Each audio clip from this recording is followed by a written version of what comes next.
What's up, and welcome back, fellow Siege spectators and players, to another installation of the Siege Double Shot, coming at you TPL Rush style. I am still the Reverend Whiskey Glitter, and with me, as always, my co-host and partner, Mr. Whiskey Run. Say hello, Whiskey. Hello, Whiskey. Welcome, everyone, to TBL Rush. I know we've been waiting for this one. This is the short and sweet playoff tournament here that TPL is bringing us in the off season, and looking forward to it. I love the Rush name. Quick, get it done with, easy money. There's $1,000 on the line, my friend. That's right. And got a couple of fun teams going into it today, but I mean, we've got what, 4 games potentially going on our stream, and then of course on the main TPL stream they'll be featuring 3 or 4 games as well. So a lot of Siege to come at you today. Our first match, however, is going to be Gotham City Janitors versus Fatherless. Let's take a look at where we're headed. That's right. Where we're headed, my friend, and I got to be honest with you, I'm excited. I love this map. I love the fact that we're going to Chalet. Laird didn't make it very far in, although it made it a little bit further than I thought. Typically it's in that first 1 or 2 at this case, but also after doing the LATAM calls, really happy to see that Consulate got banned. We did that map 4 times in a weekend, or 4 times almost in a row, so looking forward to not having to do Consulate for a few. Yeah, at least one, right? So we're going to get into it for your favorite map and take it to Chalet, right? A classic map to start out a classic tournament as 2 teams are going to battle it out in this best of 1 banger. I'm ready for it, Whiskey. You? That's right. It's time to send it. And by the end of tonight, we should know at least potentially the first 4 teams that are going to qualify out of the 8 total that will be making it in. So we've got 8 teams there. They're going to be making it in tonight, between tonight and tomorrow in the qualifiers. 4 out of the upper bracket, 4 out of the lower bracket. Let's go. Okay, Gotham City Janitors taking on Fatherless. It's Chalet. It's a best of 1. Let's see what the bands are going to be in a sprint to finish. I think Ying is a really great call to get off the board because you can steal several rounds from those candelas going off, right? What normally wouldn't work twice in a row, say a quick plant or a rush plant or a coming in from the backside and hatch drop plant, could work several times if Ying is on the board. So those candelas, they're going to be gone, and Dokkaebi going to be the next to fall. Not surprising. Interesting, though, to see those 2, right? They were absolutely the year 8. At the end of year 8, they were the default bans almost every single map. Then it started to change up a little bit. We saw a lot of change, especially in those LATAM quals. It's obvious that the game is played differently between these 2 regions. Ying and Dokkaebi to come out, not surprising there. And then Valkyrie. Chalet has got a lot of places, a lot of great camera spots, tons of places to hide them. Very, very useful for the defenders. And Fatherless starting off on attack wants to take her off the board. I think that's a good call too. Yep, absolutely. We can get that C4 gone, take away some of that intel. Last to be banned, it's the Azami. Architect out of there, right? She's so instrumental in some of those holds. Bar gaming, holding the top of library, that Mez approach, you don't have to bring a deployable going to the blue stairs if you got an Azami on the board. So really just an incredible operator. We are going to see her banned out. Goodbye. Sayonara. See you later. It's time to get in round 1. Can you give me that full screen, Mr. Wood? Indeed we can. And here we go, my friend.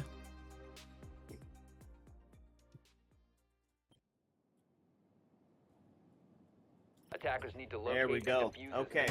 They can. First, going to start us out, take us over to the kitchen dining, right? We've been seeing the Tersh site, or what would be considered the Tersh site, being utilized just an incredible amount. Bar gaming and kitchen dining has become the staple, the primary and the secondary, with a direct hold up top for the vertical, right? So on the board already, we're going to see a couple of key operators that are going to be coming out first. One is going to be the castle, right? He's going to help facilitate that extension upstairs, guard that verticality, put the pressure on Mez, put the pressure on the blue stairs, and deny the entry in from Piano. Back that up with the Malusi and the Frost to really slow him down. This is a good defense with some roam game to boot. Attackers are moving to defuse a bomb. That's right. And We talk about Solus not being one of those bans that has come out very often anymore on the defensive side just because she's been nerfed so much. But still viable to play, still a good option, just not worth the ban. But, like you called it out, Melusi, good change there. Now, on the other side of the map, I'd like seeing the combination of the Capitao and the Glaz and the Grim. All great ops here. The one that's interesting, though, Sens. We don't get to see Sens played very often. Just not a competitive pick, so I wonder whether or not that is someone that Jogu likes to play, or is specifically set up here for this plant they've got upstairs to gain all that vertical control above the site. Yeah, specifically, it is going to be to help utilize the play with the Glaz. But Glaz is going to get taken down first. Cap's going to be the next call. The LMG rings out. A couple of shots through from the Sens. Not going to connect, though. Takes us into a 4-4, looking for the drop down. Somebody trying to get active from above, but it's pressure on the Solarium stairs for Frost to find the kills. They jump in, and then the shots from the back, and it just falls Wow. Fatherless very, very quickly. Almost every single member of the defense getting involved in those kills. Everybody holding their spot, holding their position. They were ready for this one. And wanted to take a look, going back to see which one was it that actually picked this map. Really, Fatherless had the option between Skyscraper and Chalet. So they took Gotham City Janitors here in general. So feel like that's pretty significant for them. Wanting to start off, pick this map as the only place to go. It's a best of one qualifier, so you got to pick your best map. Hopefully this is the one Fatherless needed. Starting off on attack, not a bad place, but Gotham City Janitors are coming out strong on round one. That's right. And now here's the question. You've got the maps that you like, but you have to play 3 or 4 games today, right? So you really want to make sure that you're not throwing every strat out the window, right at first, right? You want to get a dub that feels comfortable, but doesn't give everything away in the strat. So Chalet, great map for that. First one, going to go to the defense. How is the adaptation going to come through? Well, let's check it out. We're going to go with our gaming approach on this next one, and let's switch up the operators a little bit. We did leave the mirror on the board, so the hold up into library, and of course the closet down in the kitchen area. It's going to be huge, or in the gaming area, not kitchen. I mean, a intense hold upstairs. We know that blue is going to be strong. The change up in having the Azami band out really changes the way the game is played, especially on the library side. I mean, she's got such a good mez hold. Makes holding on to that deployable at the top of blue stairs such an important point here for this defense. Got a lot of assets in place. The Frost plus the second deployable over on the side of mez. And one pick I like here on the attacking side also, the Brava coming out. She's going to get one of those clutches shot immediately. Yeah, it's tough to lose that one quickly, especially with the amount of stuff that's on the board. Specifically, it's those mute jammers and those mirror plates, right? Holding on to the pre-fire, just not willing to send an extra body in, except for Ion's going to take Frost down, and that's going to give the man advantage over to Gotham City. But the refrag is in place, and that's going to take down Warden, so those smokes that are coming from Capitao going to be a little bit more effective as they start to make that push in towards the top here. Yep, holding on to that fluke balk area, trying to find a shot in, and going to take a couple shots, rotate back down, try and force all the defenders to hold in position as the EE1D comes out. Looking to work on still gaining some of this upper control, and look at that. Ace tossing through the smoke, but unfortunately going to get taken off by the player holding there in that library E-box. Yeah, not sure if they were able to get that shield off or not, but the rotate up is definitely going to keep that mirror alive a little bit longer. So 67 seconds left on the board as the attack team starts to try to redirect. They're both still up. They're both still up? Yeah. Oh, my Lord. Yeah, that's unfortunate for Fatherless here, trying to get this attack started. They feel like they have completely stalled out here with 50 seconds left. Just working on getting in the building, plus the combination of the 2 deployables in place, that is going to make this execute tough. Yep, so Ion's finds the second now, and it's going to be a third taken off the board as it starts to yet again fall Attackers apart. recovered There's the the free diffuser. the refrag, as it now takes us into a 3v2. 28 seconds left on the board. It's going to be the push in through the window. Takes a quick free fire onto the mirror. Not going to find anything. Easy kill, though, he says. Pre-fires the Wow. mirror spot and able to rip his head right off. Gives him a chance to get the plant going now, except for they've got the buddy system in place. Able to find it quickly. Boy, that one was definitely a little bit closer than I think the first part of that, or really the first 2/3 of that round looked. Gotham City held them completely in place for most of that, kept all of the defensive assets up, just could not get anything going. The quick triple, though, from Fatherless evened it up much closer, but even with that little bit of an advantage, too little, too late, even with the diffuser going down, Gotham City still had that plant covered, still had all of their bases covered, and now we're sitting Attackers need to 2-0 locate to and start defuse the off. And like we said, this is a best of one qualifier game. It is a double elimination bracket, though. So the winner is going to move on. The loser of this game gets a second chance to continue their qualifier push here in the TPL Rush tournament by going down to the loser's half of the double elim bracket. 2 in a row to the defense as they're looking to take on the Tersh site, which in this case is going to be down to the basement route. Now, if you've heard us talk about Chalet basement on Siege Double Shot before, it's not my favorite site, 10 right? seconds It feels left. like it's just got so many avenues to approach. And as you can see, they're 5 setting up seconds for remaining. a fun extension here, right? Potentially putting the Warden with his shotgun into the trench, a Attackers' couple of objective Jaeger is to locate a ADSs bomb and defuse to it. help make sure that he's not going to be flashed or grenaded out of there, I guess, is more the problem. But they're kind of extending a little bit, so this definitely makes it a little bit tougher to get in there because there's no backside play to be had with the Warden and a shotgun in hand. We've seen some great bandit tricking happen, but he is way far off. He's not, doesn't look like he's even going to try and go for the bandit trick in this case. And you can see all of the attackers set up and ready. They've got the Monty, they've got the Capital. This is going to be quick when they get this wall open. Yeah, not even going to attempt it. It's going to get stuck on the wall a little bit. I don't know what the bandit is doing as he tries to running back and forth, a little bit lost, it seemed, right? Potential to have a C4 to send out, and that would have been huge there as everybody was stacked up onto the breach. Instead, he's going to give it up for free and not put any challenge onto it, and that's just going to make it a little bit easier for Fatherless to potentially get in. Now, they do have some vertical play here, right? Mute is up on that first floor, so he will have to be dealt with because he can open up some of those holes, start to put some pressure on potentially where the plant's going to be at. But as the smokes ring out, you can start to see the glass ready on the head holes to get something. It's an iron sight from the bandit looking to get active. Wow. Thermite is first to fall, and that is going to be Capital taken off the board next. And geez, a little bit of That a was tough the vertical situation for such a linear push here.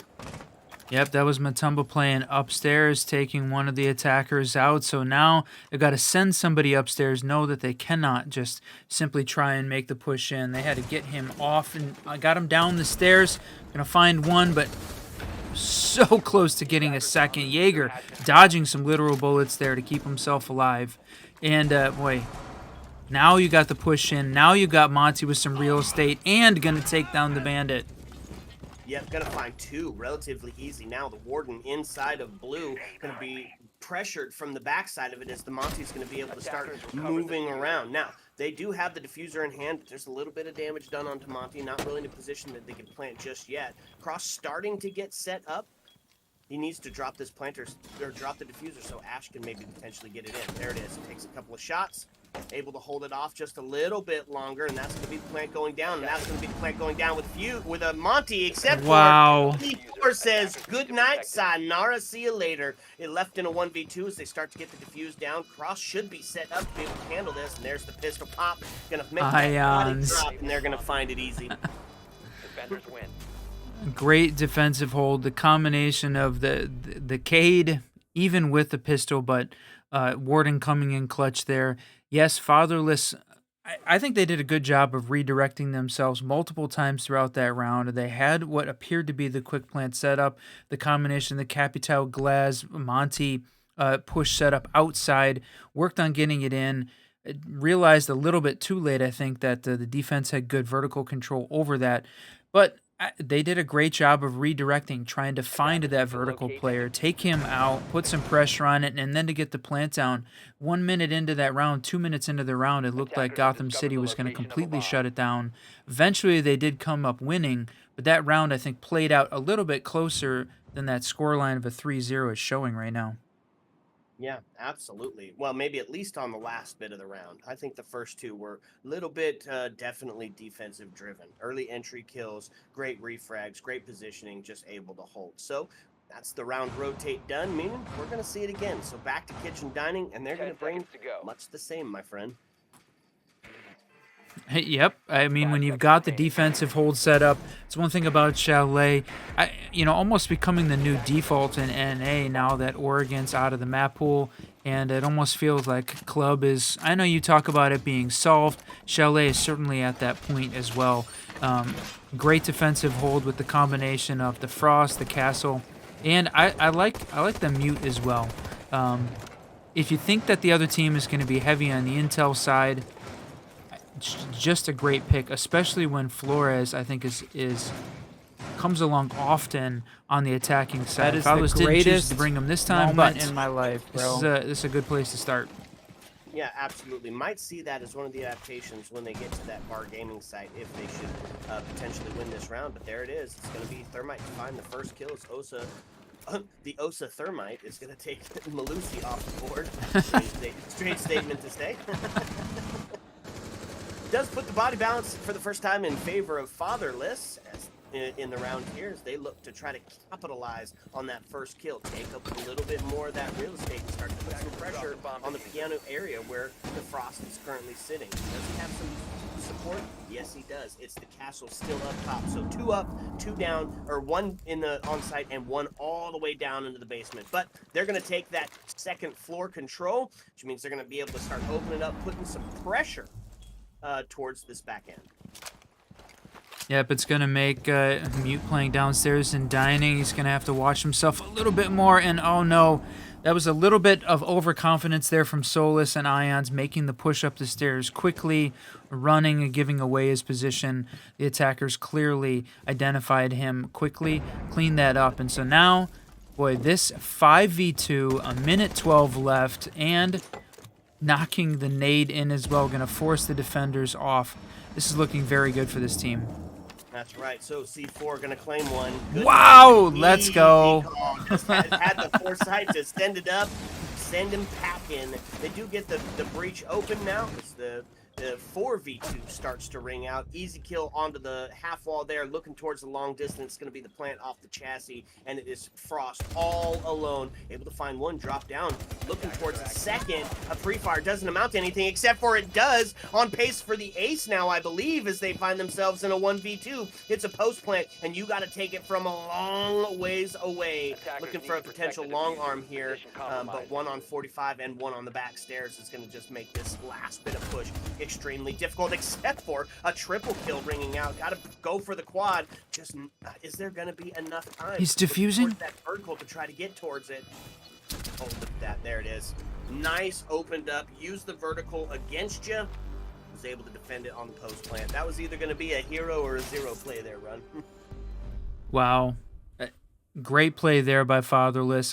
Coming through, they have been absolutely objective based, right? Getting the plant down, even though they haven't won a couple of those rounds, that is certainly the best they've looked, and came up with a round win on top of it. So for them to finally get one here, 3-1, again, for a best of 1 open qual, the opportunity is limited for you to be able to try and keep yourself in the upper bracket. This is the only opportunity, only map. They had to hold on, found a way to do it there with good, I think, good classic siege upstairs, clearing out all the utility, gaining that vertical control is exactly what they needed to do, even though Frost was really close on being able to get the defuse downstairs. Fatherless had good coverage, just enough time. Actually, really felt like plenty of time to be able to clean that one up. Yeah, and you know what? That's probably the play here, right? Fatherless. 10 seconds left. Not many names I do like especially recognize. Of course, 5 seconds to go. the Ash, the Buck, you know, the couple of familiar names. But on the side of Gotham City Attackers Janitors, this is a locate and team that we've defuse the seen bomb. play all over the place. A lot of these players. So what do you do against players that are going to be really good and have some great gun skill? Get a little objective based. Get your first entry pick, try to find a second, open up side, plant, and then hold. And that is exactly how it worked out. They find themselves one. Just got to put one more to get yourself the quota before you head to defense. Yeah, we've certainly come full circle with this team, casting them as the Gotham City Janitors in quite a few tournaments before they became Outlast Black for a good portion of 2024, and now circling back to the original name, back as the Gotham City Janitors here to take on the TPL Rush. That's right. Okay, so first one off the board, they're going to find Buck, and they're going to find him quick, and that's going to give the body bounce back over to Gotham City here as they kind of set themselves up for a little bit more of that hold. 3 up top, 2 down below in the first. Actually, everybody's starting to move up top except for Finka. Got an LMG, enough bullets to kill them all, and the global gadget to bring about some of that health back, still on that 36 HP. So going to have to hit that stem a couple more times to get back to feeling comfortable, but they got the body balance equalized, and that was the big part. Right, working this top level over, horizontal over, down, upstairs, working to clear the next shot is trying to get that shield top blue done, so that way they can make the transition over from the office side onto the library side to get the vertical control oversight. But boy, they're having to deal with these Mez players. Okay, well that's one way to deal with them. Yeah, just straight one tap, pro strat. You write that down, folks. If you're trying to be a pro, just one tap, easy call. Takes the fight onto blue, is able to take one down and almost reclaim body balance if they're able to pick Ace back up, and they are going to get outside. He is going to be potentially safe. Nobody really there to challenge that. So going to take us into a 3v2. Attackers have recovered Pressure their is going to start to mount for the attack team as the time starts to wind down. Only 50 seconds left to take up that important real estate and make their way over to the bar stage area. They've got a lot of coverage here to deal with, right? Warden up top, ready for the first bit of swing, and then the shot from blue to help follow it up. And a couple of mute jammers to stymie that grab for intel. They do, however, get a lock onto the Warden as they start to make the push up, and they are going to find him off the board. Going to leave him alone in a 1v2. Mira, no C4, jumps down, and is going to pay the price.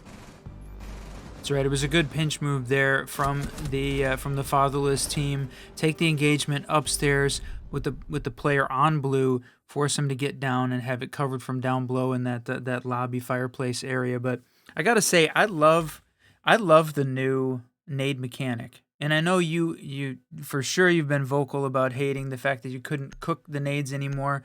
The players have certainly adapted to the gadget and made it work for them, right? We've seen kill after kill off the back of the nade, not from it by itself, but exactly what happened in that case, right? Toss the nade, bottom of the stairs, defender pushes up to try and take the engagement, gets shot in the face by the attackers, ready and waiting, who were doubled up there to be able to cover the nade toss. So it just causes action, causes movement on the defense side where you can't sit and hold an angle. You have to move, otherwise you'll die. And it showcases teams that got good gun skill covering angles on top of using the nade like that. So just another example of why I really like that new mechanic. Yeah, I like it. I agree with you. It's fun. It's not the same. I wish it was back, but in the way that it's being utilized, it's still got a fun mechanic. It really does, and it really can put some people into a desperate situation when you're hemmed in on both sides, have nothing to do but stand up and take the shot. So yeah, it's still fun, but bring back the other one. We want to cook. Let him cook. Man, and certainly from just taking a look at this match right from a high level, we saw Gotham City Janitors take the first 3, and the first 2 rounds very convincing. We talked about that third round being a little bit closer, even though they ended up losing it, but really since the second half of that, where they were able to get the plant down and got so close to winning, it has been definitely a little bit of a fatherless push here. Got into 1v4 situation.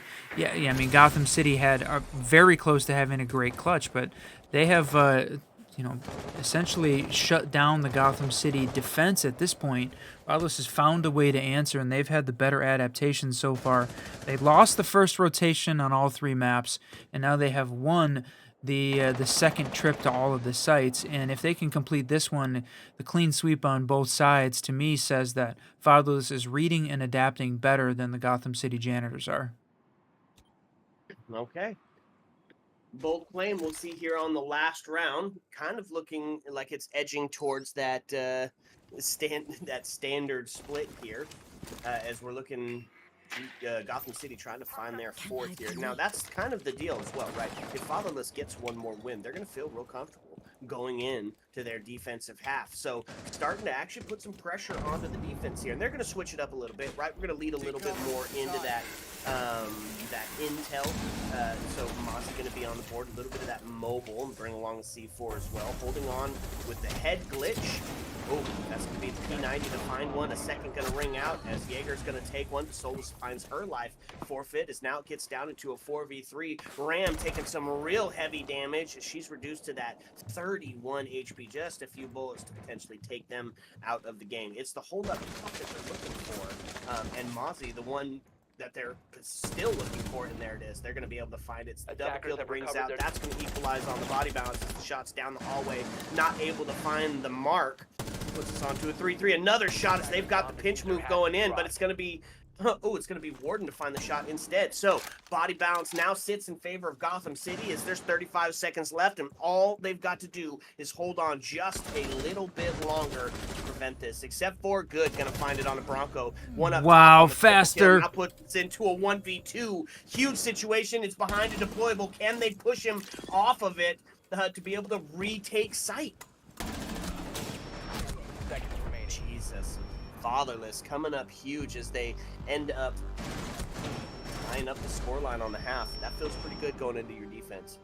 Well, and on the back of an incredible 3K there from Faster, he's able to take out the Mozzie not paying attention, wins the engagement versus the Jaeger in the back of in the back of Trophy, just swinging it in and covering his angles just better, and then walking down West Main and taking the fight on Warden.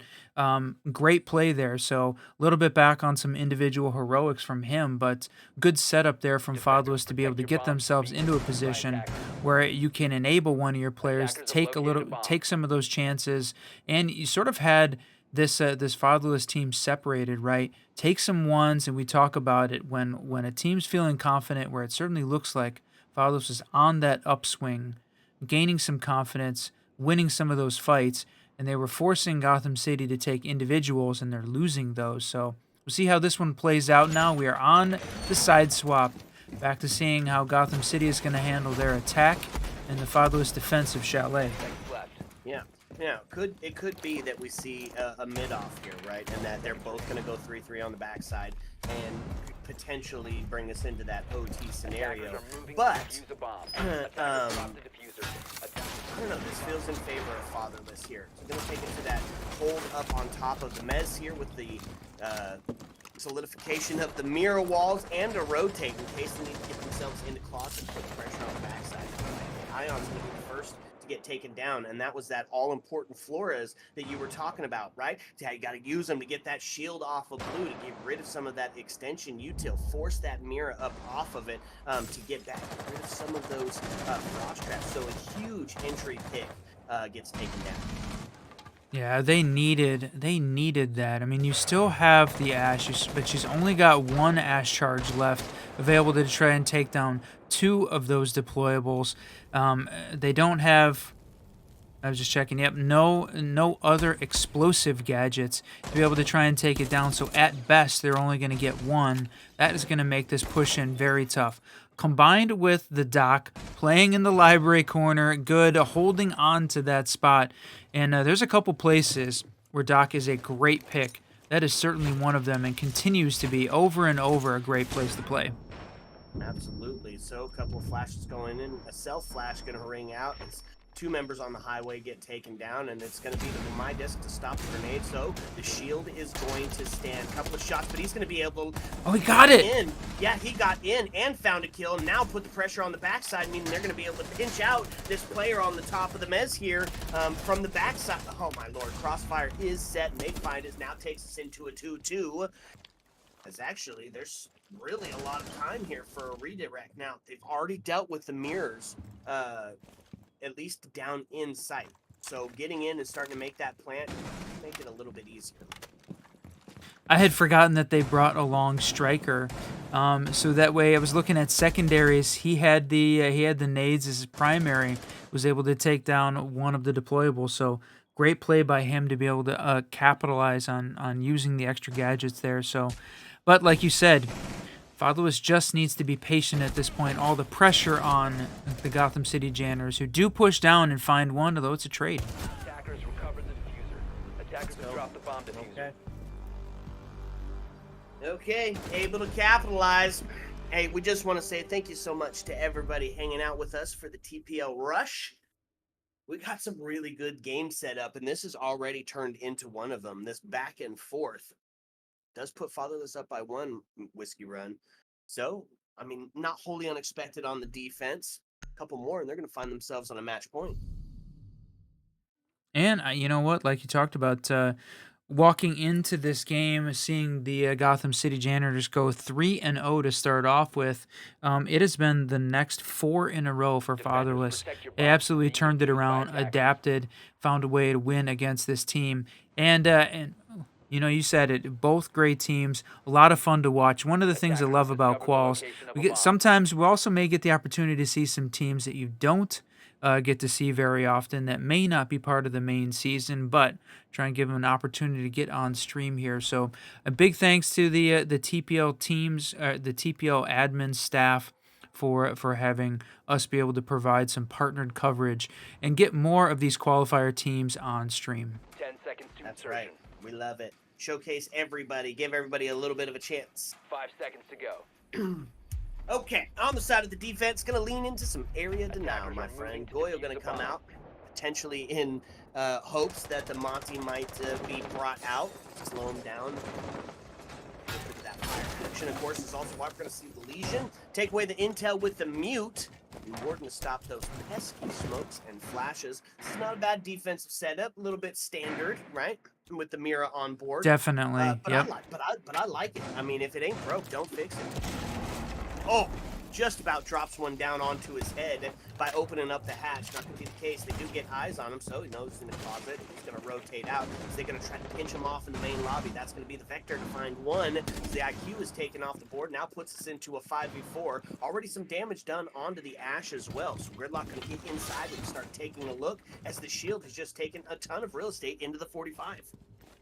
It was so close there on the library jump in as well, right? You had the jump in, went for the impact nade, and if it had been 2 or 3 seconds sooner, probably would have got a kill off the back of it. But boy, this thing has absolutely fallen apart for the attackers, or for the defenders, as the attackers have made their way in, gained a lot of real estate here, and forced the defenders into a much more closed back position. So they've got control of library, they've got control of lobby, and working on getting control of the hallway up top. So looking very good right now.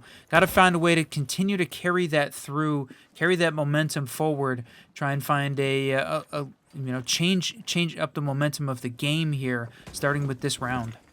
That's right, and could be a huge round, right? Gotham City definitely needs this to start tying it up, because at the back end is where it can start getting dangerous. Look at that. Vector wow. Take Monty off the board. He's caught unaware on the head holes. Look for a double. Oh, not going to be the case, though. It was actually going to be Warden that found that kill, so a pre-fire through, so he's got to go get himself ready to pick up the case. Finds a little bit of damage towards the top of the solarium, and is going to be able to clean it up. The Vector, just absolutely devastating when in the hands of the right person. Yeah, boy, we talked about it. Right now, Fatherless is just hitting all of their shots. Hitting them all. And in good positioning, getting themselves in the right places, right? Good angle control there, good positioning there by the Mira. She plays up on the window as long as she can, gets forced back by the Monty, makes the rotate back into top solar, uses the reinforcement plus the combination of head holes that they had in place. Monty just sort of unaware as he rounds the corner through bathroom and gets taken out, and then a second attacker follows suit. So this is a great time for the Gotham City Janitors to take that timeout. You could see that scoreline we were talking about it, 5 in a row for Fatherless, and right now putting on a bit of a show as Fighter and Faster. Faster was what, 11-5, was that 12-5? Jesus. Having a great game, that's for sure.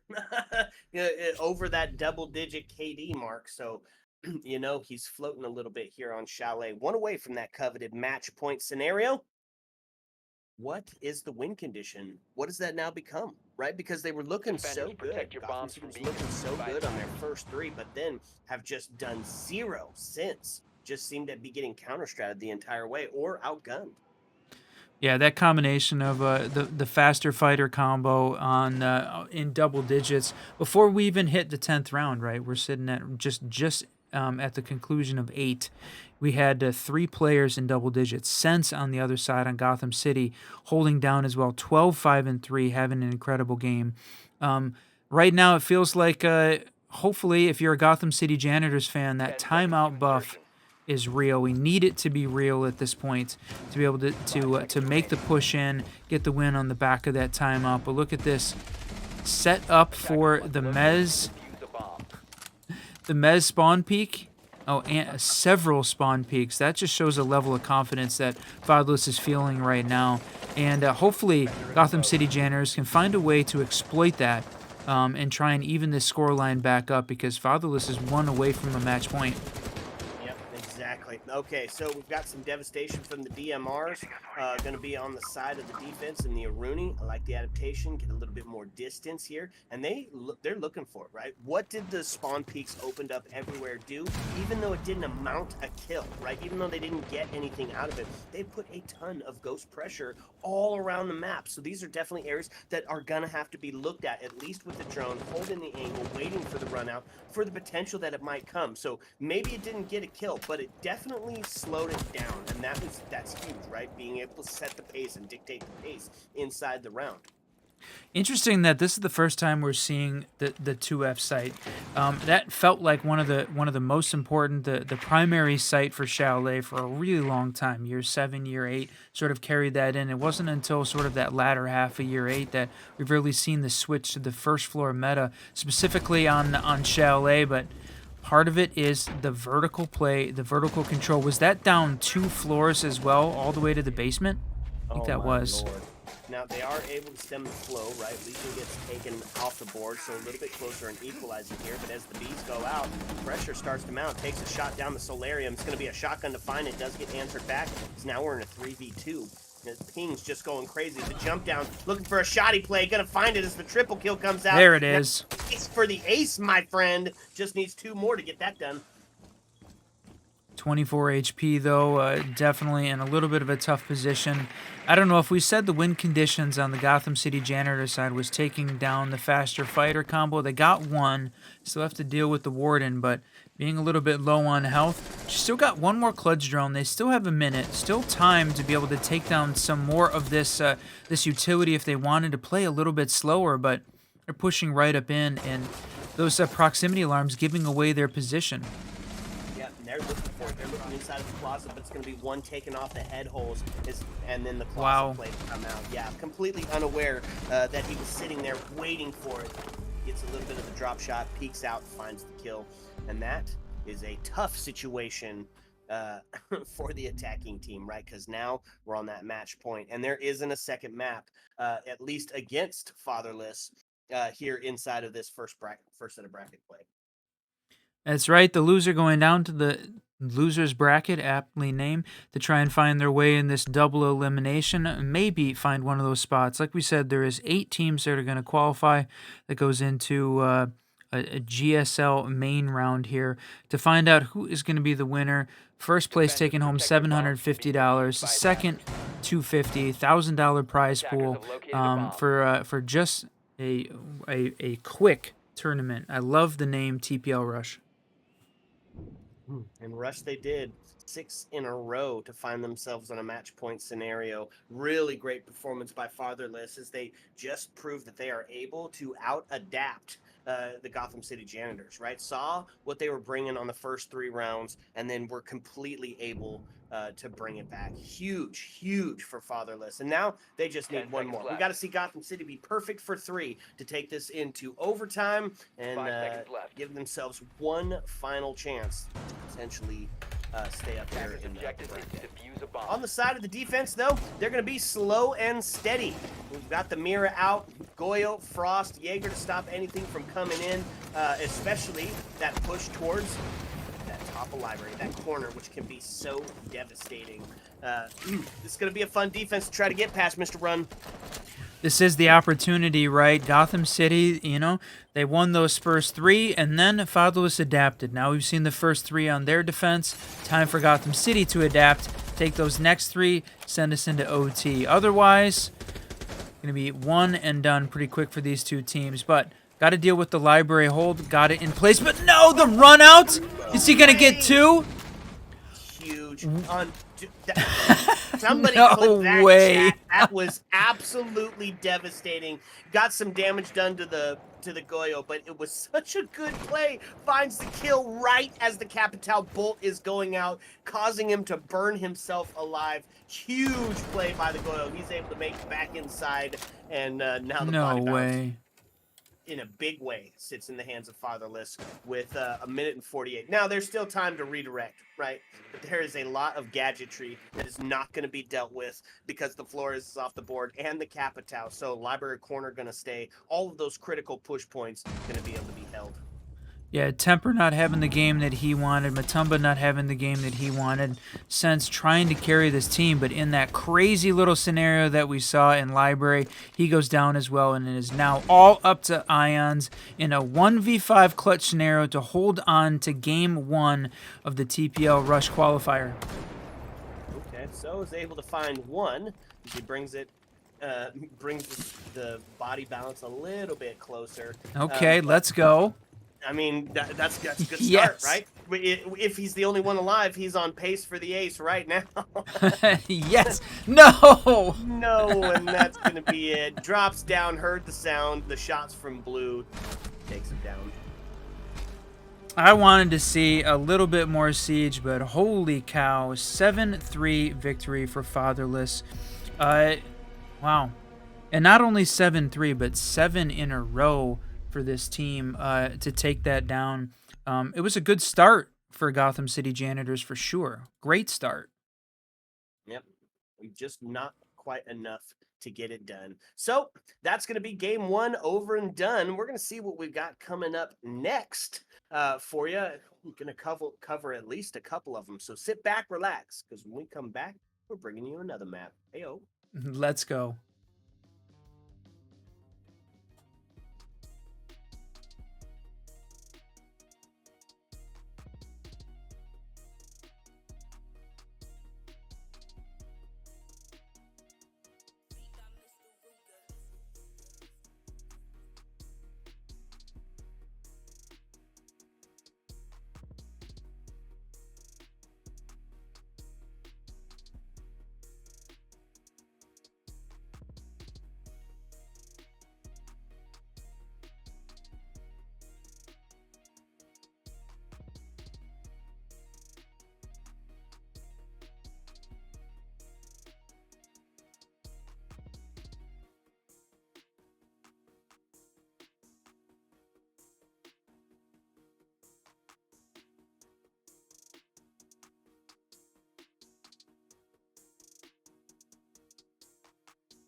the IT vertical space above storage and do exactly what we would have looked the defense to do during the plant, which is take out the planter or at least get the kill off the back of the crossman. For this attacking team, 55 seconds left, and it's all on the shoulders of Badham. Had the intel, but no. Badger grabbing away. Another. The pokey. Pokeball. Hydra says, "I choose you, Joker." Kiss my ash. You got 0 sense. Your IQ is low. Did you make that up right now? Yeah, right now on the spot. I just want to touch on mental health. If you're feeling out of it, They put together a hell of a club sandwich. Sledge must have been the bacon because he got fried. a whiskey. And welcome back, fellow Siege spectators and players. We're back for a game number 2. Should be a fun one. Finca's in Paris takes on Aerial Arise. It's still a best of 1. I'm still the Reverend Whiskey Glitter, and with me is still Mr. Whiskey Run. What you think, Whiskey? Yeah, game 2 here in the TPL Rush qualifier. Looking forward to this one. Finca's in Paris is definitely a team that we recognize. We're going to see those names. They have been all over the place. And playing a team that I know they have played before, I believe, in TPL and in XGS previously. So going to take a look at this. It's going to be a great one. Really looking forward to this. And the teams are raring to go. They started almost immediately. It's time to check out the map bands, my friend. That's right. Let's get into it. Where are we going for this showdown? And it's going to be the Dub House, the great equalizer, my friend. This is incredibly default map. It's kind of where you go to test your metal. So I love it. Let's get into it. Let's just get straight in there, bro. It is time, my friend. Here we go. Okay. What do we love about Clubhouse? We love that it is, you said it earlier. It's a little bit soft, right? If you've got a well put together attack team, you're able to facilitate something really special on Clubhouse, including the split pushes, the vertical play that's to be had here, because you're going to get it done on defense. That's just the way that it is, right? So who is starting out onto the attack? It's going to be Finca's in Paris. So a little bit of their work cut out for them. Ying going to be the first ban on the board. Yeah, I mean, interesting. We saw this in the previous round. The Ying plus the Dokkaebi, really those year 8 standard bans. In this case, the Ying and the Monty, and I think the Monty's a good call from a ban perspective here for the Finkas in Paris.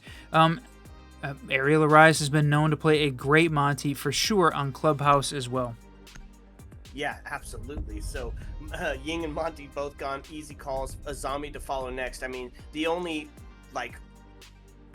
there could be a couple of different options this could go, but I would assume it's going to be the Valkyrie, right? Get rid of that intel, especially when you're in the basement area. It can be so huge. You got people playing onto the first floor. We've seen the Rise of the Pulse being played with the support of the castle underneath. So I think, and there it is. It's going to be the Cade. We're going to have hatches open, my friend. Hatches open quickly, and I think that facilitates some fun gameplay, right? Keeps things fast-paced, keeps things ready to go, and it's a good call. I like it. I thought maybe, like you said, maybe it could have been the Azami to change up how that's being played in the basement. I feel like that's not that big of a deal here. They're saying, no, bring it on. We are ready for you. Yep. Okay, so gonna see the castle being utilized. It's one of my favorite operators. No surprises here. On the basement is where it starts to get fun, right? Because then you start making the play for the extension up top. We've seen this facilitated a couple of different ways. Mainly, the big fun one that we really enjoy is where they castle off the bar stage area, open up into the hallway and into kitchen a little bit, and then open up the hatch inside of Moto, and then I don't know why I said that so weird, inside of Moto, and then it's just castle playing live. A little bit of support from the homies, of course, but for the most part, making sure it's got a way back down to site. And it's been one of my favorite basement defenses so far, and kind of gets set up similar when you're doing the extension down below on the gym bedroom area, which we've seen a lot less of. Oh yeah, opening the blue hatch too. Just going ahead and almost inviting the Finkas to make the push in. Although the most interesting thing I've seen here is that Finka not being played on attack by the Finkas in Paris. Yeah, seems like a little bit of an injustice done here. Somebody needs an LMG right freaking now. On the side of the defense, we're also going to see the Fenrir in on the play here. I like it because, I mean, it's just tough to deal with, right? And there it is, going to be the first kill on board. Bandit able to find one, and that's going to be the Dokkaebi. That's a huge pick, right? One of the most banned operators taken off the board. So they're not going to be able to claim that camera. They're not going to have the devastation of the DMR, and got to put a little bit of a redirect in early. Boy, this has the potential to be a very, very quick map, and it's some great players here on the Finkas, right? You've got Foresight, you've got Roth. We've seen those names all over the place, but the combination by Poa and Yov, they were part of one of the Outlast teams that had been in the Outlast Classic, been in XGS TPL before. So this is a great set of players. But yeah, you see the impact EMP tricking working. It's the only alternative there since the Cade isn't banned out. But interesting that just keeping the hatches open, getting them open ready, and you saw that blue outline just hightailing it out of the bar stage area. They have got some control now upstairs as this just pushing Bandit all the way downstairs back into the basement. Right, but I mean, with his life, right? So he's able to get back down, and now they've got the body balance in a huge way. Yes, they got the real estate, but it came at a heavy cost.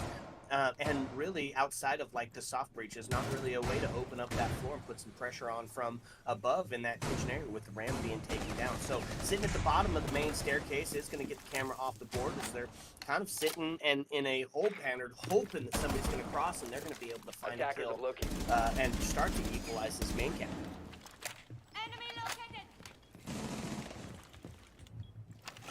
So all the pressure now onto the attacks. They find themselves a bit of redirect. A late round Bandit is going to make it even more difficult as they're able to stop the play potentially pushing in towards the hatch. So a quick swing. Running across. Out. What was he? Seriously. Didn't even take a shot. He's able to find it though. Smoke gas does go off. Now puts us into a 2v1, all on the shoulders of Grim, and they're going to be able to take him down. That's going to be a defensive win in the basement. It looked pretty good outside of that one run past. I love the hold in the basement with the smoke playing in dirt. Typically if you have the Azami that's set up that can try and hold on to that corner, hold the entry in from blue, hold the drop. I mean, there's a reason that Azami gets banned out pretty frequently here on Club for that particular hold. But the alternative, the hold it from smoke out in the dirt tunnel, I love that as an alternative. Great plant denial, great ability to hold the main hallway into case.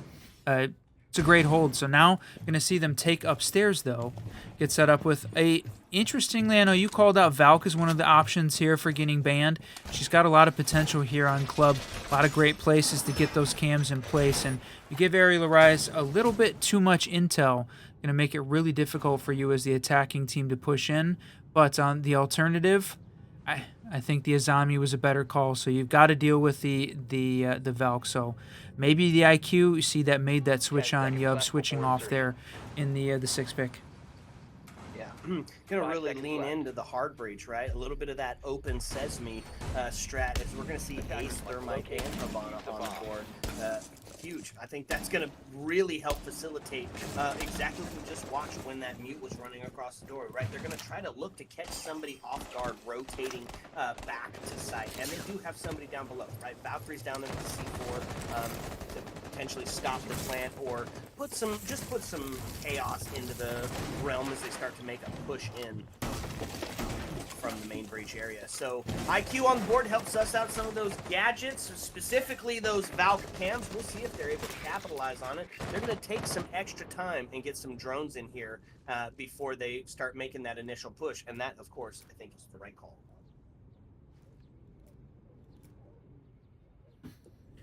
Who get themselves set up upstairs. Yeah, good. I feel like one of the things I got to be careful with, Aerial Rise definitely very good on defense. Got to work on clearing out some of the utility, pushing this team back systematically and methodically. Don't take too many risks, but also need to do it quick enough that they don't get put into a rush situation trying to make something happen quickly. That is a very dangerous situation in the game of Siege. So this time, working on clearing out the mute from Cash. It's a great hold there. Combination of the C4 on that main breach, but alternatively, that kind of left with a lot of Cash CC side hold. Leaves up a little bit of opportunity there for the attackers to take that jacuzzi side. That's right, and Yov's gonna find the first kill on the Epic, but the shots that come in, it's the double. Easy, they're able to take that down. But return in fire as IQ gets down, but not out. Legion also down, so puts him in a real tough position now in a 3v. Oh, hello. Let's go. That's the problem, is every single member of this team are gunners, right? They can potentially be any of them to bring it back into contention. So yeah, Legion goes down. He was sitting 3-0, but you got a couple of other players still on the board with that same fragging potential. So yet again, Grim gonna be left alive in a 1v3 with 48 seconds left on the board. A tough hill to climb as they all start making their way back into sight. He does have the case, however, so there's a bit of a silver lining. Yeah, he's got the option for some objective-based gameplay, but you called it out. Even though Foresight, we've seen him clutch previously, this is a really tough spot to push in, especially on this map, right? You have no control on Master, you've got no bathroom control. All they have to do is sit and wait, and you've got 3 people who can peek the same angle, essentially at the same time, and it's going to be Inrio is the one that catches it, though. Yep, and that's exactly what they did, right? They all swung at the same time and were able to get a crossfire that you were not going to escape from. So defense going to find 2 on the primary and secondary. The first real test for Aerial Rise coming up here on the Tersh site is going to be that Cash CCTV. The fun part, though, is that the zombie's off the board. Right, so going to be a little bit easier to potentially take that catwalk area with your capital, flush them out of there, but no real Monty to start pushing up. So could do a blitz, but not usually the play when trying to come and take some catwalk. Attackers need to locate and defuse as many bombs as they can. Well, and I know we've talked about it before. I really don't feel like Blitz has got the same value that Monty does. He's got too much exposure from his feet and his heads, even though, yeah, he moves fast. The Siege players at this competitive level are just too good at taking him out. It's rare that we see Blitz used as an incredibly effective operator, right? He's just not making a difference in the round. I think it's a good call to try and bring somebody else. In this case, the combination of the Mav and the Buck for trying to open things up, I think that could certainly work here. But boy, I think keeping with the Valk on board when we know Aerial Rise is going to be playing her, I think keeping the IQ on from an intel gathering standpoint going to be really important for Finkas as these round moves forward. We'll see whether or not that holds him back here. Yep. Okay. Let's see.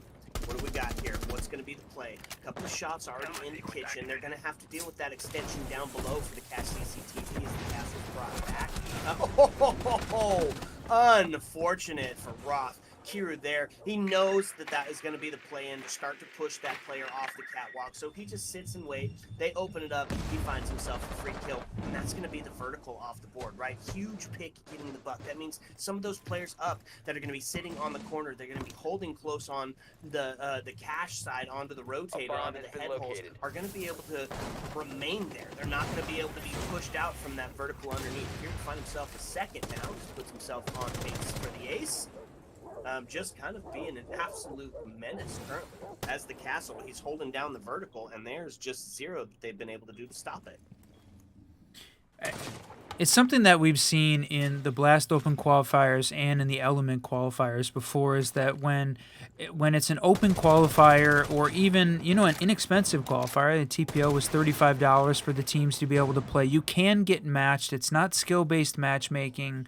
It's random, right? So you do end up with some great teams paired up with some teams that maybe don't have the same level of chemistry and time together that Aerial Rise does, and you take advantage of The normal entry points, right? If you don't have a really defined strat on attack, and sort of have an idea of you're gonna run the default, if you want to call it that, as an alternative, and Aerial Rise just can exploit the fact that, yep, they're going to come in this area, they're going to come in this door, they're going to make this kind of a push, exploit all of those, and it makes the rounds feel very one-sided, and it makes the rounds feel very quick when that happens.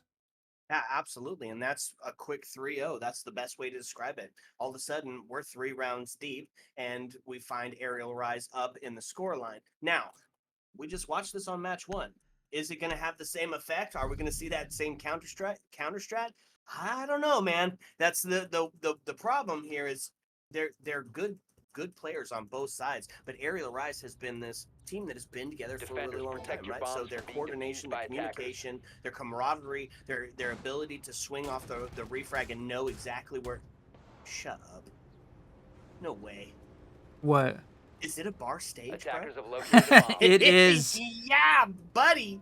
Let's go. And with the castle hold downstairs, very similar to the way you hold the castle extension below, right? And yeah, you said it. This is an aerial team that has played together. The loss of Poison from his retirement, 10 or seconds to go. maybe temporary, hopefully temporary.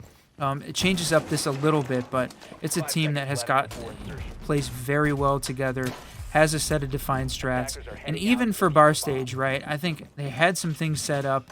They know what they're gonna play here. Seriously puts the Fincas in Paris at a bit of a disadvantage, but giving it their all so far. And so again, if you can find ways to exploit the overconfidence that Aerial Rise is showing, something that could hopefully lead to a win here.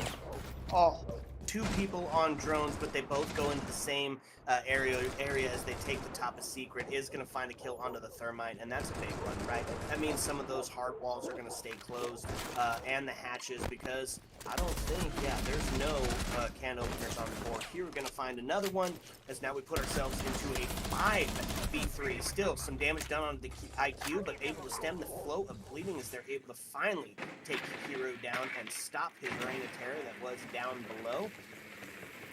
So, only 1 down in the body balance. Yes, a little bit in the health. But if you could find 1 more player, get that body balance equalized, then we could have a bit of a chance of bringing this round. There's still plenty of time in it to do so.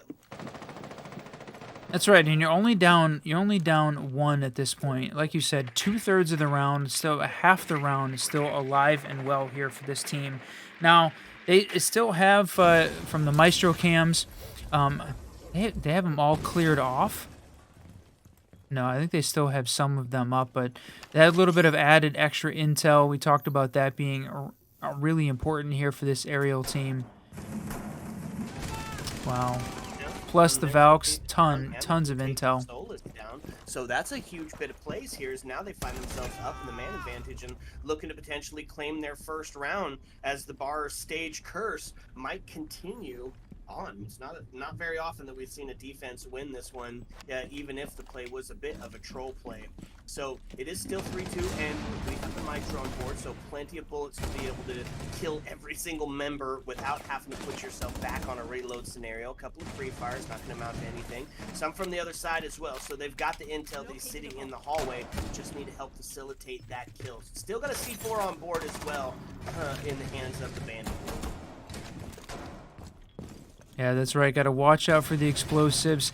This is a difficult site to hold, right? Even if you've got a team that's experienced, that's got the setup that they think can win, and taking advantage of a team that may be a little bit less mechanically gifted than you, it's still a difficult site to try and hold on to. So right now we've seen the Fincas in Paris. It's their best opportunity to get a win. They're in a 2v1 scenario, 15 seconds left.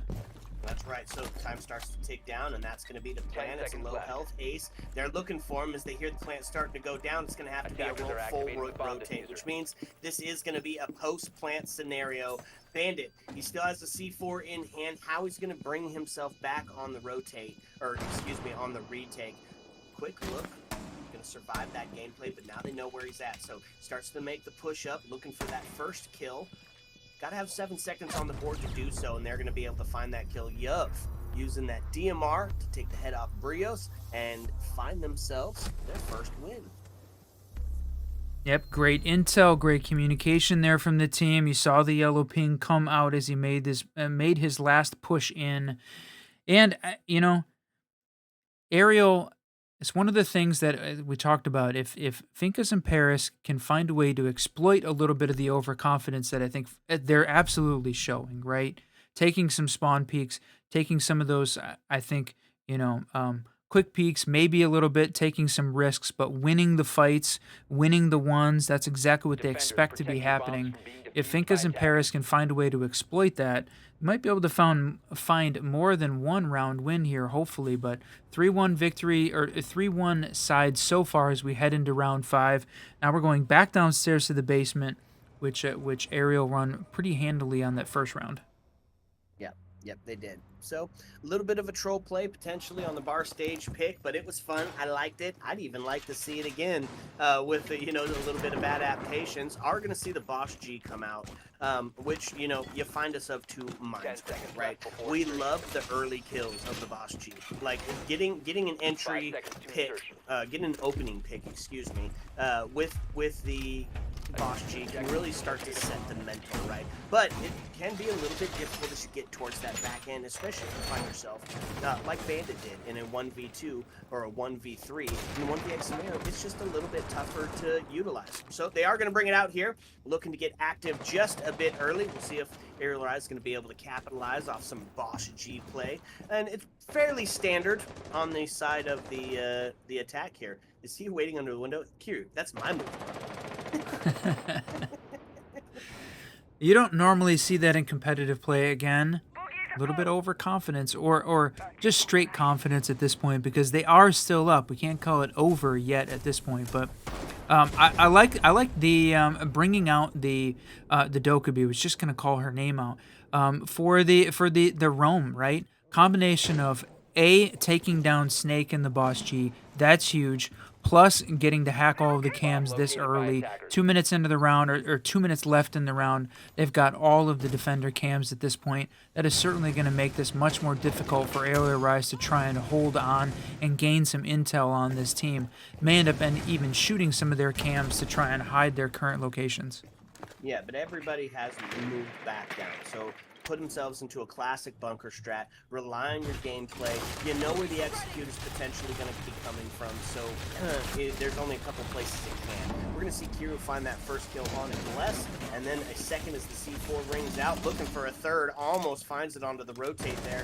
Instead, they're going to be able to preserve life. A couple of shots from below, it's going to be Foresight with the DMR, able to find yet again another one as Kiru gets taken down, but at a cost, right? Now moved on to that 17 HP. Jesus.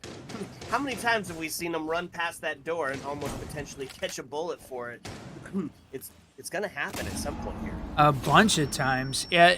The other thing was we were seeing again. I feel like Ariel just being confident, right? Warden holding the middle of the hallway, taking the vertical. You had one of the Finkas playing on the main stairs. Could have easily swung the hallway, but just I think worried about peeking that. But that would have been a free kill if he had taken that little extra peek. But right now, good hold there in Arsenal, forcing this team back. They still have got holds on the bomb chassis, but the Finka's making the push up right now. That's right. So it's now into a 2-2, and that's going to be Mute off the board as they get themselves set up and ready for a plant, back tucked into the corner, and they're going to do exactly that. Smoke goes out, though. That's going to make it a little bit more difficult. No, he's going to stick this thing, and they're going to find the kill. Yuv going to find Inrio and another round for their team, and now they've hit the quota on attack, feeling good about their defensive half. Yeah, I mean, we talked about Ariel just almost too much, right? Dominating, right? In one of these storylines where you come up with a team that is very good, some ex-pros on the team, it's a sort of a David versus Goliath kind of a scenario, but the Finkas are definitely not the David in this situation. They're like, a little bit higher up that chain. This is a good team as well. So, Ariel being a little bit, playing a little bit loose, playing a little overconfident. We'll see how that goes. And if Finkas can sort of capitalize on that, which they have, and they showed good play. We're doing some of the things that we talk about, slowing down, taking some of the shots where they're not having to go in direct 1v1 and have to, take on the aerial gunners directly. That seems to be working. So, yeah, they got their quota here on attack for Clubhouse, but they would love to try and find another one. Arrow's going to hold on. They go back up to one of the more standard, that 2F gym bedroom site. This is a good one for them to hold on. 10 seconds left. 5 seconds left. Attackers objective to locate a bomb and defuse it.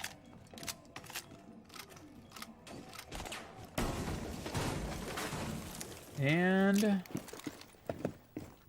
do we lose my co-caster?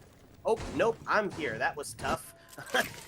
Mike stopped working there for a second. So what I was saying is, Welcome back, my friend. I love the setup coming out here by Finkus in Paris. It's a classic take. Double up on the hard breach, IQ for the gadget, Buck for that vertical play to push them out of some of those critical push points, including into that bathroom area. This is a standard attack, but it's standard for a reason, is because it works. So a little bit of area denial on the side of smoke. Other than that, it's a standard approach on the gym bedroom outside of Castle. I like it. This is going to be a battle straight ahead. It's a little bit in the changeup, and we saw this one played out. We saw the 2F gym bedroom played back on round 2, where there was a lot of focus from Aerial Arise on the CC cash side, and it allowed the Finkas in Paris to take the Jacuzzi side for free very quickly. In this case, they've sort of they let them have the cash CC side for free, and they've got more of the utility and more of the hold on the Jacuzzi side. So hoping that the push over from Khan is maybe a little bit more difficult. They've got a good hold there. The spoiler potentially here is that Mute coming up from the basement on those central stairs. Question whether or not Ace and Thermite, both of those hard breaches, they're still using those gadgets to open up to try and do like a con side pushover, but they've got to watch out for Kiru. That's the dangerous part here.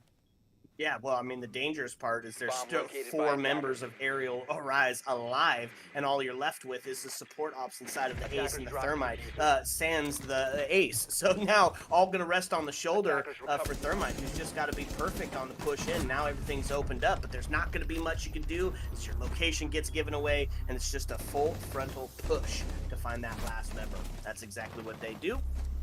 Takes us into a round 7 on the side swap to see what Finkas in Paris is going to bring to their defensive side.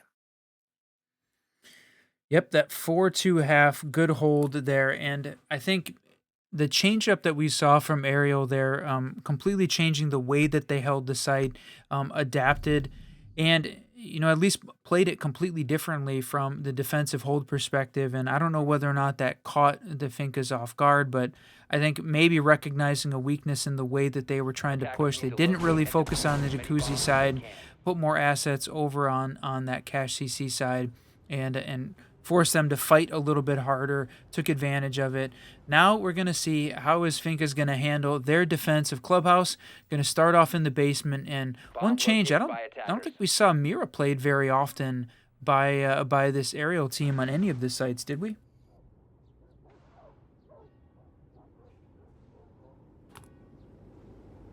No, he says, no, we didn't. I don't know what is going on with my mic here. I am so sorry about that. No, we did not see the mirror being played out. And we are going to see it here, and it can be utilized in a variety of ways, right? You can either have it in a dedicated blue hold that's looking in towards sight while still maintaining that pressure, potentially to drop down oil or down those blue stairs, or you can just put it on the church wall, right? Hold down your main stair, watch for the hatch drop. We'll see how it plays out here as they lean into their standard defense. I like everything that they're bringing to the table here. From the attacking side, the combination of the Ram and the Ash to try and deal with the Mira, plus the Hibana, a couple standards here. We talk about Clubhouse kind of being solved, but it's one of the things I like to see. There's a lot of different ways to enter and push from the basement site here. Sometimes you almost have to have many of those covered all at the same time, but it's always interesting to see how the teams choose to make that push in. So first kill Okay. is going to find Yub taking Kiro off the board, and that's a big one, right? That's your Hatch Queen gone. Now they start to put some pressure onto that already, and Valkyrie does take a ton of damage. She's reduced to that 19 HP scenario, but it's matched on the other side. Capital already going to be one bullet away from death. Attackers have Should recovered their somebody be able to diffuser. find his toes. And hopefully he keeps his toes intact as they find Inrio Yuv was having a good name or a good game. Good game. 11-5 and really sort of carrying this team. If you had to put a win condition on Arrow, which is not necessarily necessary at this point, taking down Yuv, an important part of it. The rest of the team not quite matching him in terms of their delivery in the game so far. Right, C4 not going to find anything, but it's the shots from the backside. Is Epic going to take Roth off the board as he continues to not be able to buy a kill? A second rings out now as it puts us into a 3v2, low health, and that's the plant starting to go down. Cross is set up. Still have a C4, sends it back, but the shot's going to be taken as Epic finds himself a triple. Does get traded back. Wow. On the double now puts us into a 1v1 in a post-plant scenario. Bless versus Snake here as they start to make the quick peek in. Oh, Psalm just was not able to pull the trigger. It's a headshot as Snake takes down Bless. Huge. Well, we are certainly in the ACOG meta. That 2.5x site that has been just proliferated across the spectrum of guns in Rainbow Six Siege. There's so many operators that have it now as the alternative to the 1.5 meta. It has made, I think, it feels like it has increased the gun skill or just allowed the players that are great gunners to come alive even a little bit better. That was one of those scenarios where 2.5x just holding very tight angle there, able to clear out the defender as he tries to make the push up. So that's a fifth round there for Aerial Arise, one away from match point. The Finkas in Paris have got their work cut out for them, and now is the time to step it up. That's right. And so what do? Take it back down and lean into some of those slow you down operators, specifically being the Fenrir, right? And I love the Fenrir, even though he's been kind of nerfed into oblivion, right? He went from being one of the most banned defenders to almost hardly ever being picked at all, which is kind of a miss, right? Because he can still stop that initial push from coming in, right? He can deny your vision, allow you to take the swing from deep, and that's exactly what they're hoping for here. Maybe a bit of a sound call, right? You get a Fenrir gadget goes off, you can put a C4 in place, a little bit of pre-planning in ahead. So it's going to be a little bit of be proactive instead of reactive here for Finkas in Paris. We'll see if they've got enough to get it done. It's going to be a full extension all the way to the top for a bit of a rat kill, and they might just get one. Making the quick push down, and there it is. Roth finding his first. That's a huge one, a huge mental for him to get on the board. Yeah. Oh, and a TK? Oh, that's tough. Now Kirio's going to find one. Brios to get another, and just like that, puts us into a 1v3. Ash going to be the sole member left alive as they start to push back down. Did get him on cam, so he's going to be looking to take the swing. Knows he's there. Takes a couple of shots, and they need to go ahead and, ooh, geez, looking for that potential play from the backside, and he's going to rotate around as they kind of try to take another look on the camp, but nobody there. He's got a mirror that he still has to push in as the hole from blue could still be considered quite strong. Plenty of time on the board for Ash to work, but not enough health to potentially be able to break it off. A little bit of a distraction as the Ash charge goes down, and then they're going to take that mirror off the board. Prone, pwned, and potentially owned is what we're looking here for that last swing in. Brios is great. You've got to watch out for him. They cannot peek those angles. He's running that R4C. He's running the 2.5x. This is a dangerous proposition, but they don't have to push, right? This is good trigger discipline here from the Finkas in Paris to hold on. He's got a minute 20 to hold on. The thing is, when we were seeing that round develop, like early on in that round, it just felt like we were seeing Ariel push up that main hall. It's exactly what we talked about them doing dangerously prior, was being out in the open, taking the fight there, walking down the hallway, you had a lot less time or a lot less opportunity to be able to take the fights, whereas the defense had lots more opportunities to take shots through the walls, through all of the racks and things that are in the arsenal area. From church, from the down at the end of the hallway. Just a dangerous way to play. Lost 2 bodies off of that, and then forced Brios to get into that 1v3 clutch scenario at the end. And that's tough, even if you're on that team. So at this point, 5-3, that was the clawback. That was the start that this Fincas in Paris team needed to try and make the pushback and continue, because obviously we want to see more siege, my friend. Both of these teams, great teams, and we're still in the upper bracket. The opportunity for both to continue on, but a little bit closer if you can stay in the upper bracket to earning your spot in the TPL rush season. That's right. So take a look at the defense. It's going to be a gym bedroom with a huge extension of course over into the cash CCTV, a little construction play, and I like it, right? Malusi, probably one of my favorite defender operators outside of the castle currently. Those 4 Banshees just can put so much pressure, especially in the late round, for you to try and retake. Not only does it give you that sound, but it's that critical slowdown, especially if there's something like a gas or a smoke canister that's going off, or any sort of beeper, the Fenrir clouds, like legitimately anything can put you close and put you in C4 range as well. So huge bit of a play there as they start to make their way up onto the rafters, and that's going to be the first down as Ace gets handled.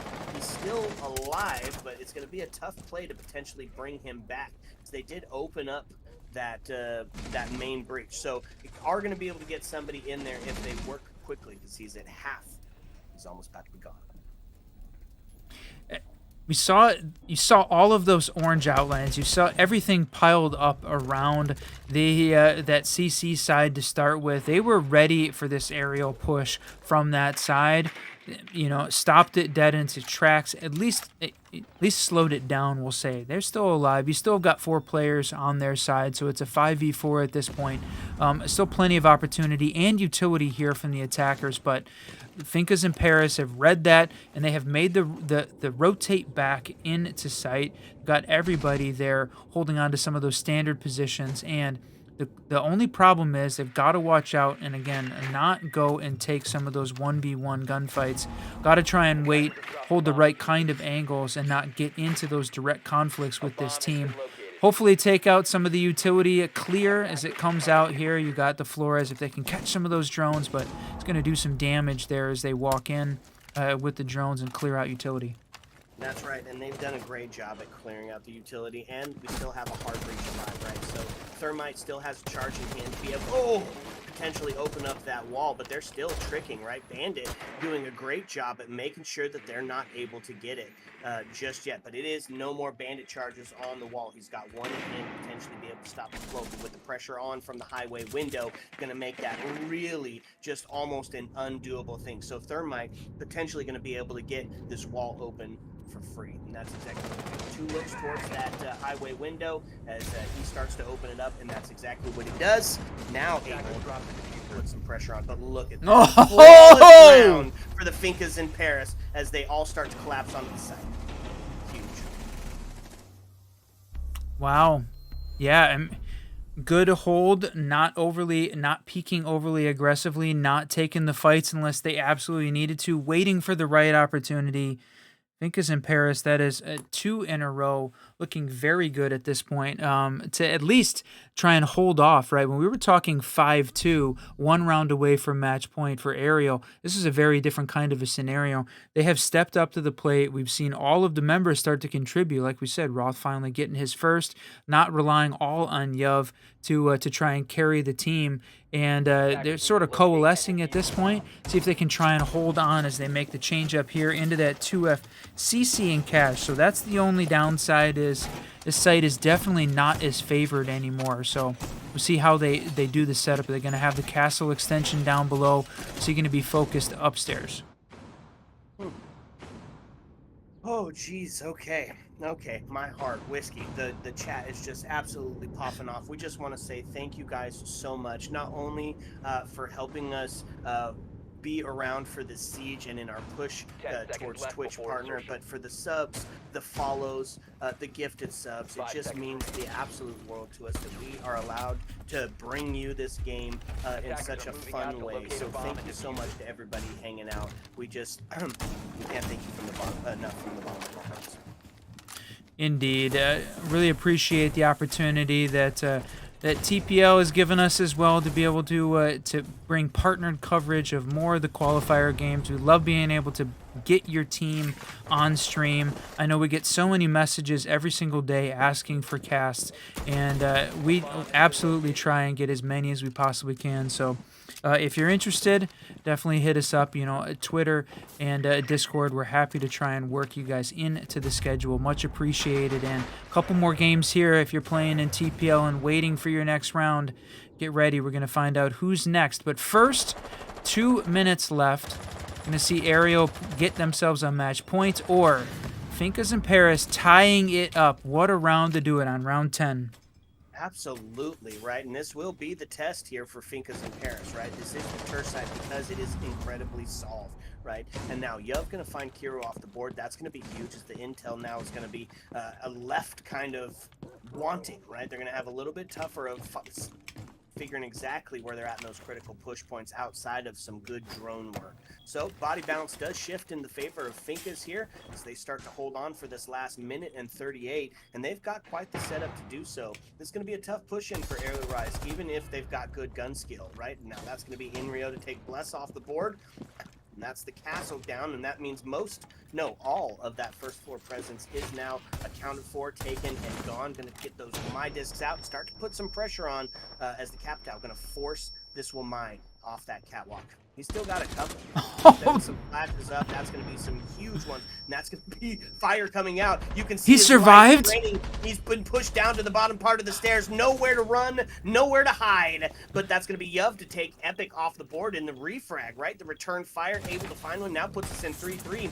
55 seconds left on the board as they start to make their way up to the catwalk. Put some pressure in towards that back cache area. And everything has been spotted on cam. So they know that they've got a Maverick up there. Still waiting on some of that verticality, looking for the peak, looking for the cross, looking for anything. More flashes being swung in from the outside, just making it incredibly difficult to see or take any sort of swing. They're close. They're ready. Now just waiting for the jump in or potentially run in and start getting this plant going. That's going to be a trade. Wow! And Yuv are able to find a couple of kills. Snakes takes Yuv down, and that's going to be the big one. 17 and 6 off the board. Now What? 1-1 all alone. Flores versus Legion here with 14 seconds left. No diffuser in hand, so we've got to go for the frag here. And with 9 seconds starting to count down, the pressure now gets put onto Flores. Looking for it. Gonna need a pre-fire here as he starts to make the swing. Not gonna happen. Snake gonna take him off the board. Sheesh, I love me a 1v1. Well, and if you had to pick, and it came down to it, I mean, Snake again, one of the former pros playing on this team, making that play, a 1v1 versus a pro to get yourself on tied up. Boy, all the opportunity there. Can't fault him for giving that a shot, and so close at the end to put it in the 1v1.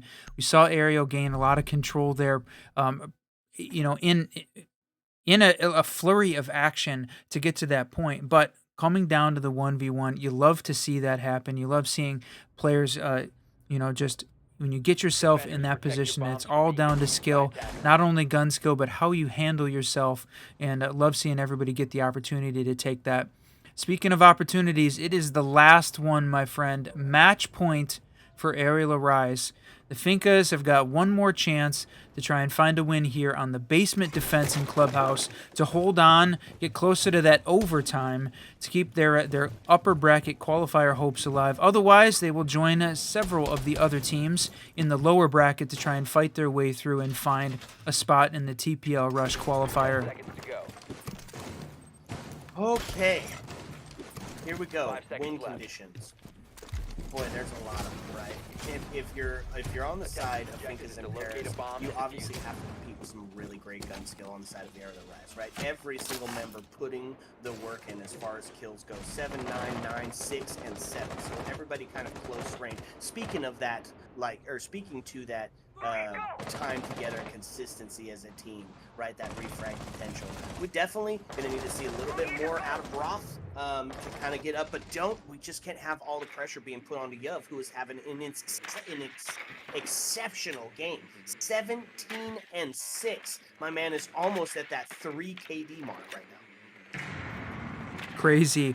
Wouldn't say career because this man is a goated competitive player, but an absolute great game here to start off this TPL rush. We're only in the second round, so plenty more opportunity here to continue it, but Kiru gonna take down their top frag.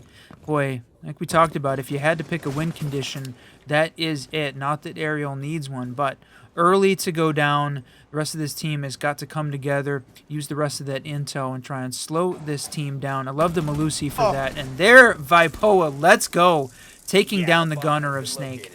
Yeah, what a huge pick there, too, right? Exactly what you needed to happen, but it does get traded out as Imri is able to find Bless off the board, puts us into a 4-3. A little bit of a pressure starting to build here on this match point scenario, but they're going to find another up top, which is going to equalize onto the body balance here, putting us into a 3-3 as they retreat back into the dirt area, trying to potentially hold off and get yourself a cross angle set up, potentially for that hatch drop that is going to happen from Kitchen at some point. A couple of shots over the back end, over the top of from Secret, not going to amount to anything. 3-3 is where we sit. 3-3 with a minute left in this, and the Finkas have some of the intel. They had the cam. They know that the push is coming down the main stairs. You've got some vertical control in place, but it's all up to this aerial team to try and make the push down. That is a difficult play if you've got only 3 players left and completely tied up. These defenders can hold on. Intel is king here. Got to know exactly where the push is coming from. Concentrate the gunfire there, and they could still come out of this. Okay, smoke's going down. Fire. This is about to be the hatch drop from Kitchen as, Whoa. oh man, shots come through, but he's able to pull himself into a bit of a drop shot, pull himself into a safe position to start the going down, but another drop happens. Oh my lord, 2 fall, and now it's all What? on the shoulders of the Poe, and they're not going to do it. It's going to be Aerial Rise, and they are going to take it in a dramatic end in the 3v3, the vertical to be had. Huge play. 7-4 victory for Aerial Arise to come out, and what a great showing there from Finkas. And when he talked a little bit about the David versus Goliath kind of a scenario with this team, I know a lot of great players on both of those teams, but that stacked just together a little bit longer and putting up a good show here tonight on Clubhouse as we get into the end of the second game here for the TPL Rush qualifiers. Again, big thanks to TPL for having us as partnered coverage tonight. Big GGs to Aerial Arise and Finkas and Paris. Looking forward to seeing how you guys are going to handle that lower bracket run, trying to find a qualifier spot. That's right. Hey, just want to say a special thank you and shout out Naj, Queen, I Blush. Thank you guys so much for those gifted subs. It just means the absolute world to us. You are legendary and we'll never, ever forget that. Thank you so much for helping us hit that 125-point mark. It's the push to partner on the Siege Double Shot, and we're going to bring another game coming at you. Just got to figure out which one it's going to be. So sit back, relax, because when we come back, we're going to bring you a third map. Heyo. Let's go.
control of the IT vertical space above storage and do exactly what we would have looked the defense to do during the plant, which is take out the planter or at least get the kill off the back of the crossman. For this attacking team. 55 seconds left, and it's all on the shoulders of Padim. Had the intel, but no. Badger grabbing the pokey.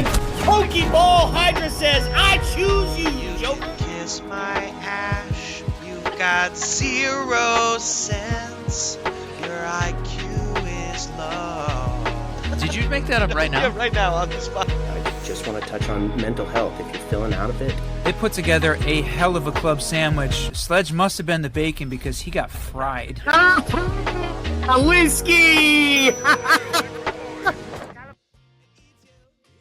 Welcome back, fellow Siege spectators and players. If you're just joining us, well, welcome. We're happy to have you. Doing the TPL rush here on the Siege Double Shot. Brought a couple of fun games to you and got one more for the evening. I am still the Reverend Whiskey Glitter, and with me, as always, Mr. Whiskey Run.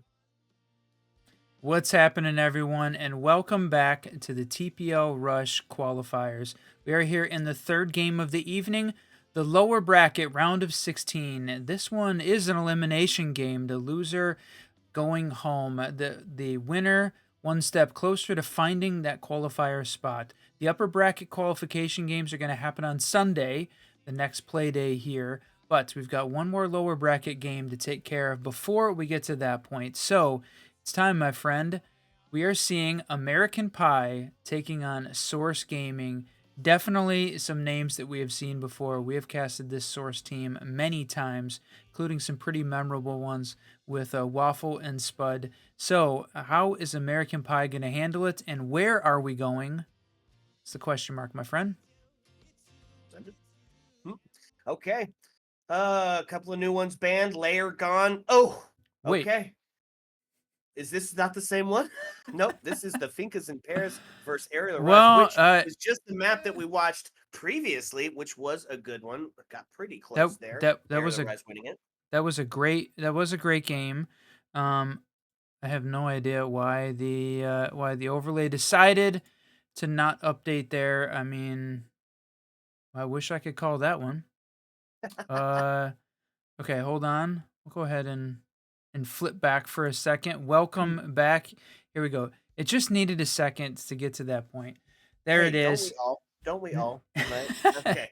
So, now we're back on the right one. Here. Yeah, back on track. Looking at Lair taking off early. Nighthaven and Consulate go. Cafe. It's between those two, right, that have become the new default maps. Cafe, Clubhouse, and sometimes Chalet. A lot of teams opting to take Chalet off the board. Like fairly consistently. So Cafe, what do we love about it? It can be stretched out. There's huge extensions, lots of vertical play to be had, and it finds itself sometimes like Skyscraper, where you have a little trouble getting into the map, even especially with a defense that is on point. Look to see some pretty crazy extensions. I'm excited to see what the bans are going to bring, because that's really going to dictate how this game will go. That's right, my friend. And yeah, that was an interesting one, and sorry for a little bit of that trolling happening on the prod side. I wish we could tell why OPL decided to do that for us, but here it is. American Pie taking on Source Gaming, and yeah, the Monty going down early, and I know Fresh was just talking about this on Twitter. I think Monty is the stronger shield, so banning him makes a lot of sense, although I think it's really just that first floor that's the power position for him. So it's interesting they choose that. A lot of great operators, but the Dokkaebi and Azami going down. Azami really has gotten to that point of being almost a permaban for a lot of teams. She's just definitely a part of that huge meta where you can rely on your gadgets and your intel and then take the easy swings off the Kiba barrier. See her banned out more times than not. Now, the mirror ban, while not unexpected, right? We see this quite a bit, definitely has some fun stuff around it. That means the extension up top when you're playing onto that second floor in Fireplace and Reading and Mining, going to be a little bit tougher to hold, even if you have the castle on board and you're prepared for that. So I like the mirror call. It does, however, leave Valkyrie on the board. Not going to opt for her on the first one. Looking towards the Mozzie for some of that mobile intel. Yeah, Valkyrie is a really powerful player here on Cafe with so many open Attackers need to places. locate That's why and we see defuse her the remaining banned out bombs if they can. routinely as an option. But in this case, opting to go with the Mira, that's a tough choice between those two ops. Which one do you want to play? Which one do you want to ban? Personally, I definitely think the Mira is more annoying to deal with. So good call there to have her banned. And, it leaves the Valk up, but in this case, Source decided not to play her. So maybe American Pie given a little bit of a gift. And now starting off on the first floor, a little bit interesting. I know that third floor has just continued to 10 historically seconds be to go. really that primary site, with the kitchen being secondary. I'm going to opt to 5 go seconds to the insertion. first time this time around.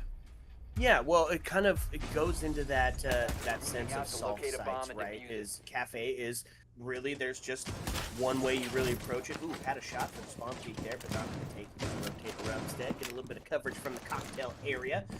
But it's kind of become almost a little bit of the tertiary site to the more developed team, because holding on to that second floor, that vertical and extensions that are had, you're already going to be playing something similar on the defense, so make it into a site that's harder to get to. So I agree with going down to the basement. We're seeing it more and more as the second floor and the first floor become really those primary and secondary sites.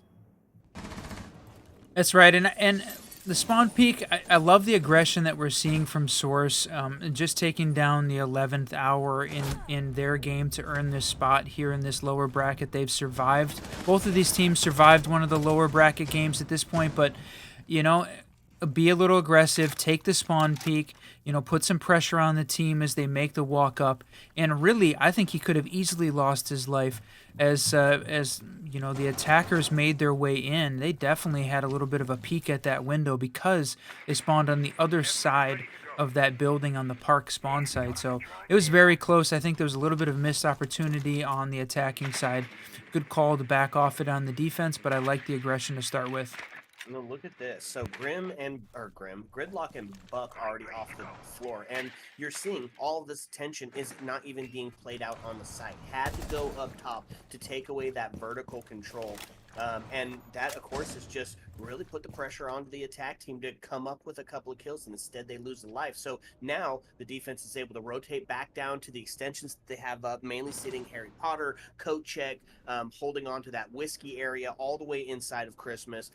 And with only one, potentially two players in sight, meaning they're going to be able to pick them off as they come down, especially if they're just going to be giving them the ones. So a little bit of a difficult situation here, and that, of course, is going to be the sound cues. The Fenrir Gadget gets taken down, but now they know that they have him on the backside and two able to take the swing. So a little bit of the buddy system in play here, Whiskey. You've got a ton of attacking utilities still in place, right? You had two of the Ash Charges, all of the Capital Bolts, plus the can openers there from Striker. So plenty of attacking utility, but unfortunately not using it to find and suss out where the defenders were playing. He's going to lose one, but answer back as he makes the drop down white. And that Mozzie drone hiding in the corner, exactly where you'd expect an attacker drone to be. But that's the vertical play, and that's the plant going down. Well, it was going down. It was the plant going down. Echo Charge going to stop that, and then a double to follow it up. Nightmare going to take two and win the round for his team. And that's going to put a pretty decisive win in the defense's hands there. Now, the early aggression in a best of one can be mentally draining, right? Especially because now you're focused on that. Now that's something that you have to look for every single round as you start your attack out. Meaning they're gonna pretty regularly gonna have to keep either having an excellent drone economy and not really giving away those drones until they're into the round, or they're just gonna have to top down, doesn't matter where the site is. Yeah, that's right. And playing this second floor site, I like the bringing out the extra intel. There it is. There is Attackers the need to Valkyrie locate coming and out, defuse the and remaining bombs add if they in the can. Solus. I think that combination of mobile intel and very good coverage on the hidden intel from Valk is really gonna play into the Source Gaming hands. And you're right. It can wear down on you when you have to focus on worrying about the spawn peaks and just the aggression that this defense is bringing. So there'll be a question mark exactly. How does American Pie handle it? This is a great team, though. We've seen Glyph, Separate, Slasher. These are guys that we've casted many times before. And both of them, you know, I hate to see the fact that we're going to lose one of these two teams. One of them has to go home at the end of this. We are in the lower bracket, so only one can make it. Yep, so playing a little bit of tag with the drone, and Valkyrie's able to take that drone down, following it into the hallway. Still sit 5-ball, no real spawn peaks happening, but still being careful for it, still have to look for it, still have to watch for it. So on the side of the attack, they're going to put a little bit of dedication to that flank, right? If they're going to be bringing a heavy roam game, bring something that's going to help stave it off. This time, instead of the Gridlock, they're going to bring out the Nomad. And that's some fancy bailiff action. I love the bailiff. That gun just brings a lot of utility as a secondary. So fast. Yeah, you know, it takes a little bit longer to reload than the shotgun. Maybe not as many. Maybe not as many a bullet in the cartridge. But love seeing that. And Yek gonna find Lunatic to start, and Buck is just making his way in to start putting pressure on the bathroom player here. You can tell the mute is in there. You hear that jammer go off, so they know he's a little bit protected. Gonna need somebody else to help make that push. Yeah, the buddy system in play. Val going to be relegated to her cams, and that's going to be a C4 that's gone. In fact, only one left is Mute is going to have that. He is holding up on that third floor. You said it, in the bathroom. So it's going to be a tough way to get a C4 potentially to ring out. At least vertically speaking. So there it is, the drone, as he starts to move into the deep freeze, knowing the pressure is going to start pushing from that back end. Two up here in place to help defend it, and we've got Jaeger. And the only one actually down in sight is going to be the Solus, who's got that gadget out, potentially looking for where those pushes are coming from. Flashes out, so he's going to go full white inside. He takes a swing with a shotgun anyways, and that's going to find one. Nightmare also to take one down, puts us into a 4v3, and a play that looked a little bit hopeless off the back of some flashes is able to catch some. No a run out way. from the What? Solus is now going to take us into a 4v2, and yet again, it was just some aggression. Mute from the bathroom to take a swing or be swung mentality, and just like that, Grim left alive with no one but his bees as company. Takes a shot down Red Stair. Gonna take it back up. Didn't like what he sees. Maybe try to get some on that verticality. Does put a little bit of damage onto the Mute, but of course is giving away his location as he starts to go for the diffuser. Is going to find the first kill, but the swing, the buddy system is just in place, and it's all going right for the defense, at least through 2 rounds.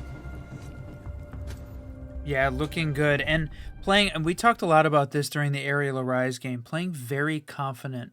Source Gaming is taking those swings in ways that you know, they're feeling very confident, playing off the intel that they have, just creating a little bit of havoc for American Pie. And I like the way that they're handling this to start off with early in this round. Yeah, you're on defense and you're on cafe. These are the rounds you're supposed to win. But in the mental game, all right, we've been doing this for almost 3 hours at this point. These teams waiting long time. You know, you've got a lot that you're trying to manage. Getting ready to play in a rolling schedule qualifier. So any mental advantage you can get, it's going to play into your favor. And right now, Soros looking like got a slight advantage there. That's right. Yep, all coming together on the defense, which means we're going to visit the other second floor site. No 3 F to be had here, which is, like I said, I like it, especially because you're still going to have most of that action taking place up there. So if you lose that top floor battle, you still have your secondary option down inside on the second floor. This is just a fun play. And honestly, I don't like the 3F. I don't like the third. I don't like getting picked off from the windows and the skylight and the and the, you know, wherever else they can see it from, shooting up from below. I think this is the right call here. Now, a little bit of aggression with, right? Because they're going to bring out the Blitz and the Glass. And I know we were just talking about that.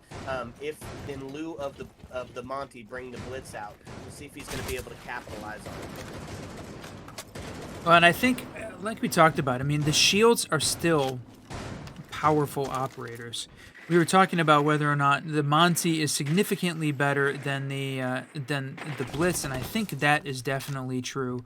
But still compared to it, if you're a blitz, if you're a shield main, you're an operator that or a player that can play the shield ops really well. He is still a very dangerous operator to try and deal with. You still have got the flashes. You still have got that laser pistol that he's got. He's going to take a couple shots right there off of it. But add in the combination of a little mobile intel from the Twitch. Going to make it tough, but great play here. But this is just aggressive play upstairs in Cigar, right? You're running around like crazy out in the open, window to window. Normally, that would be holding angles. That would be a dangerous place to be playing in that manner. But right now, Source just feeling it. That's right. So Grenade's going to come out from glass here to start to clear some of that utility, disbarring the blitz from being able to get in, or the Twitch drones, from which they're going to get some of that intel. We do have, yet again, it's going to put 2 members down on the second floor to help guard into sight here, with going to be the Sentry, who we haven't really seen a ton of, but is seeing more play, right? The ability to bring so much extra util to the table is just, especially in this meta, needed, right? So body balance is tipped in favor of American Pie here as the last 65 starts to count down.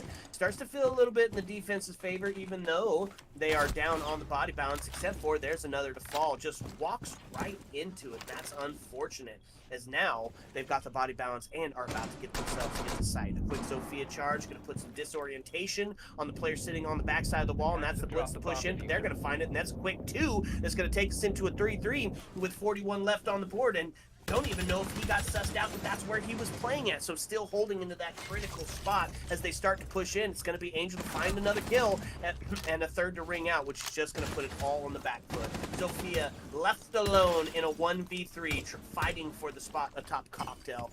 Going to drop down, take a couple of pot shots towards the mining area. But really, this is a tough hill to come back from, especially with 15 seconds and no diffuser. Angel to take a 3rd or a 4th on the win. Yep, great play holding on to that reinforced wall in the back of train. Just up and personal. I mean, they fighting the blitz on the window for like a minute and a half, trying to keep him outside, and eventually didn't even make the push in on the window because that defensive hold a little bit too strong in that place. That's Source taking 3 rounds in a row. And boy, this has certainly felt like a bit of a pendulum swinging, not so much the roller coaster we talk about. All of our games tonight have really sort of had a focus of one team, doing well, and then the motion completely swinging back the other way. One of the other teams gaining a little bit of momentum and swinging back, rather that like constant back and forth. So it feels to me very much like a confidence factor playing in. So when these guys are feeling good, they're playing well. So how we're seeing Source play the game right now, that little bit of extra confidence, giving them the boost they need to win the ones, but good combination of operators. I love the mute, the echo combo here, along with the vigil. This is all about hiding, playing a little bit of surprise, some surprise siege, and looking forward to it. Yeah, all of it is. Yeah, you're right. The Sentry with the proximity alarm and C4 combo, the Fenrir that obscures your vision. This is a whole bunch dedicated to the peekaboo strat, I guess we could call it. Vigil, not going to bring the boss G here. I think it's the right call, especially because it's going to allow you to continue to be mobile. And if you're up on the 3rd floor taking those battles, right, and you're the person who's supposed to stem off any vertical play to be had, or at least as long as you can put that hold on, the AR definitely going to be a better factor in that. So right call here. On the side of the attack, ooh, jeez, they're going to be down a man already. His Nightmare just living up to his namesake, continuing to just take down all kinds of the enemy's players. He's 5-on-1 right now, right? He's barely found any death except for what he deals out. So it is going to be a 5v4, and your health is now gone. Ying is on the board, though, so the potential for the chaos still here. Who doesn't like American Pie? Nightmare, that's who. 5-1, 5-1-1. Just having a great game so far. Feeling very confident, dominating most of his engagements, and playing in a lot of different places. Playing those power positions like upstairs in the bathroom, along with the mute jammer. Playing coat check along with the mute jammer. Great setup here by this defensive team. So what does American Pie needs to do? Change up the game, find a way to work around it. I don't know whether or not, the blitz didn't work out, and that is the extra health of the Finka down to start with. I love the call of the Ying here, trying to make the push in, disorient this team, and that is the plant going down, going for the quick one. Let's go. That's right, and they're going to go ahead and stick this. It's a 4v3, however, a 4v2 as they start to make the rotate back into sight, and Angel going to find another back off some MP7 play, but Nightmare, not to be outdone, is still going to keep killing, and now into a 3v1 as the diffuser is starting to go down. They're going to find some intel. What? Fenrir against the Fenrir. That's the thing, he's just still so powerful, right? Even he was the one doing the diffusing, couldn't make the swing in to stop it because the FNAC gadget was going off, obscuring the vision, losing his life. Huge. Wow, 4 in a row here for Source, approaching. I won't say dire at this point, but it is definitely time for American Pie to step it up. It is, it is a defensive-sided map for sure. Cafe feels very good for the defenders, and Source finding ways to win on all of the sites at this point, and they've already started the round rotation over, taking first floor now twice. And it didn't really feel close enough, right? So far, we haven't felt like American Pie was close. Yeah, they got the diffuser down, but that was in a 1v3 scenario by the time you had plenty of time to defuse. Really tough situation. If you get the plant down and you've got no coverage for it, that's not very helpful. So had to fight his way back in, losing a couple gunfights on the way to take it a complete team wipe at that point. So got to see American Pie change up the strategy here a little bit as we see Source play the third floor for the first time here. They're going to try one of the new sites, see if they can keep American Pie guessing and keep them from adapting to what they've seen already. It's funny to call the third floor the new site, but that's exactly what it was. Wasn't even seen on the Tersh play. So completely new setup here that they haven't been able to deal with. And if it continues in the way, then yeah, we're looking at another win to take them up 5-1. So I like the strategy of bringing it out here when you were expecting some second floor action. Blackbeard going to be utilized on the side of the attack, so a little bit of extra health towards the face region. I can't wait for his rework, whatever that's going to be. The C4 sends it out, not going to find anything as they get out of the way. You could see him just exiting the area as soon as it was opened up, and it's a good thing they did because the C4 was out there to try to claim their lives. Well, the typical progression is open up the red hatch, walk over and open up the new bulk hatch. And so a lot of times if you can get that C4 tossed from the red towards the front of the building, towards that new bulk, that's the catch. But since that's such a common way to play that, a lot of players take the alternative route, hopping off the side of the building on rappel, and that was exactly the angle he tried to exploit with the C4. Didn't work though, as the team was holding, back closer to the skylight as an option. So good at adaptation, and game awareness from each of these teams, trying to find a way to win it. And look at this, we've got the striker and had the sentry previously, so both of the teams trying out this new pair of recruits and what they're bringing to the table. Frag grenades in this case, hoping to take down potentially this castle playing upstairs. And this is exactly why we don't see third floor as often anymore, is because, right, they're just able to hold angles. They're able to wait for the cross. And if you can get the early pick, which in this case happened to be a claymore that was out, yes, that was a bit more of a free kill for sure. But What? oh, jeez, the second grenade, There and it's it going to is. find the down and the kill as the fire rings out, and there's just too many avenues to get in. Now, it is going to be the first as they start, as Wamai takes the first kill, and you Okay. follow up, just like, no way. No, don't give it away. Oh, you had it. Oh, American Pie, that is just tough. That was absolutely tough. Had it in the bag, but didn't have a redirect process once you secured those kills. And unfortunately, you turned a 4v2 into a 2v none. Huge Yeah. play for Source. Yeah, great hold there, and you called a ton of utility burn used to clear out the cocktail player. He's up on top of the table. They've got the fire all around him, and fantastic nade tosses as well to get them exactly in position to be able to take him down. You had to be in the perfect spot to try and avoid it. that was just well played the American Pie side to get into that 4v2, right? They did everything right to find the time and get into the right spot, and get themselves in a position to take a win, but then to throw it away there, like you said, you could hear the disappointment in Whiskey Glitter's voice as Attackers have located a as bomb. this was it, could not find a way to make it win, so or find a way to get a win. You're gonna see them go downstairs to the 2F site, so American Pie, now is your last opportunity. They've got to find one on attack here. Yeah, it's defensive sided, but you do not want to go into a 6-0 half. That is a ton of pressure on the team. But it very much feels like what Source is used to. They won their last game 7-1 victory to earn their spot in this one. Yeah, you're exactly right. A 6-0 and a 5-1 are a completely different story going on to your defense, right? So it could be that the standard now is, instead of, it's more like Skyscraper where you find your one and then go play it out onto the defense. But that definitely was one that they had in place. So unfortunate they weren't able to capitalize. We'll see. What do they got here, right? And they couldn't do it on the third floor, which is arguably probably the easiest one to get into.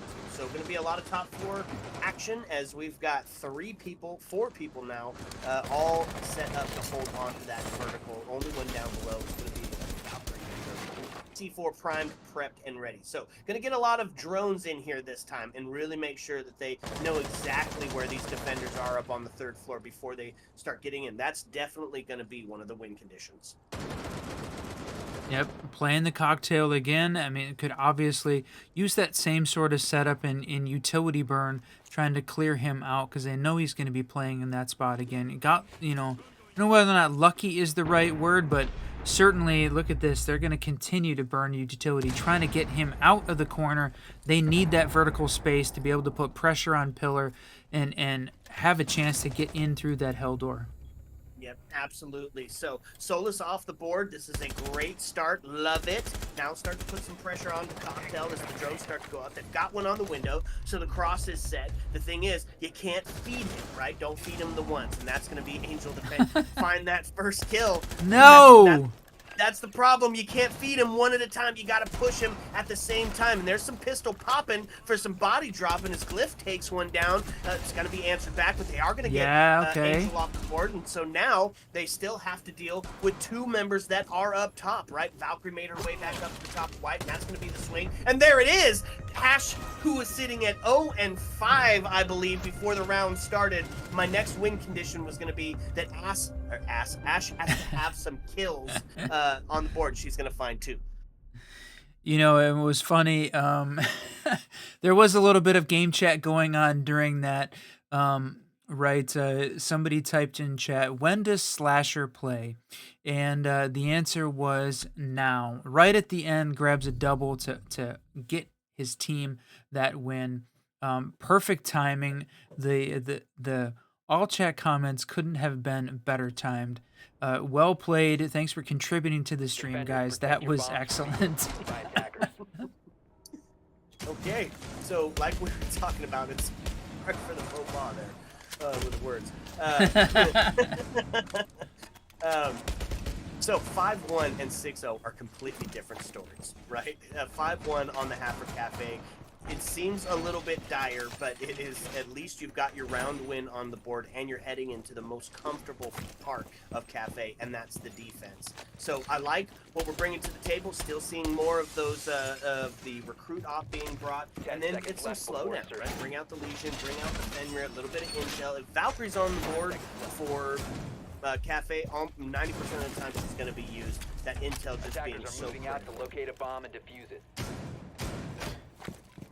There you go, holding on. You got the Fenrir gadgets, and I think that the change to make them not be bulletproof, a huge opportunity for the defenses, but yeah, it continues to be still an important operator, and I think as we continue to see players just find spots for those and find ways to make use of them, he's, I'm worried he's going to get another nerf based on how much the teams still continue to play him.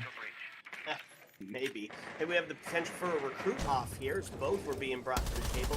I love it. And honestly, yeah, this attack, this is a good setup.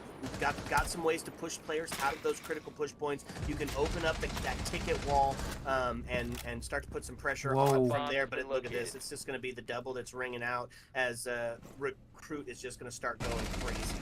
Right, gets themselves a double, puts the body balance heavily in favor of the attack, and now this is going to be the mark of a good team. They need to stop and think about it, get a little bit of a redirect because things went their way. Now they can put some pressure, get some intel on these other defenders, and push them out, make the kill, win the round. The way that Source has been playing tonight, basically this entire game, I don't get the sense that they're going to slow down and work it out. They're going to continue to push aggressively. They're playing just an aggressive style across the map in basically every engagement and utility usage, so this is definitely seems like exactly that. They're going to make the hot drop down through Skylight with the Yings and trap Warden behind all the fire. Look at that. Slasher finds a double, looking for a triple towards the back end. Almost gets the down as he gets to 30 HP. Finds another one on pace for the ace now here. It's a 1v2. Has to deal with the Skylight presence, and that's going to make it a little bit tough, especially because opted for the shield instead of, oh, look at this.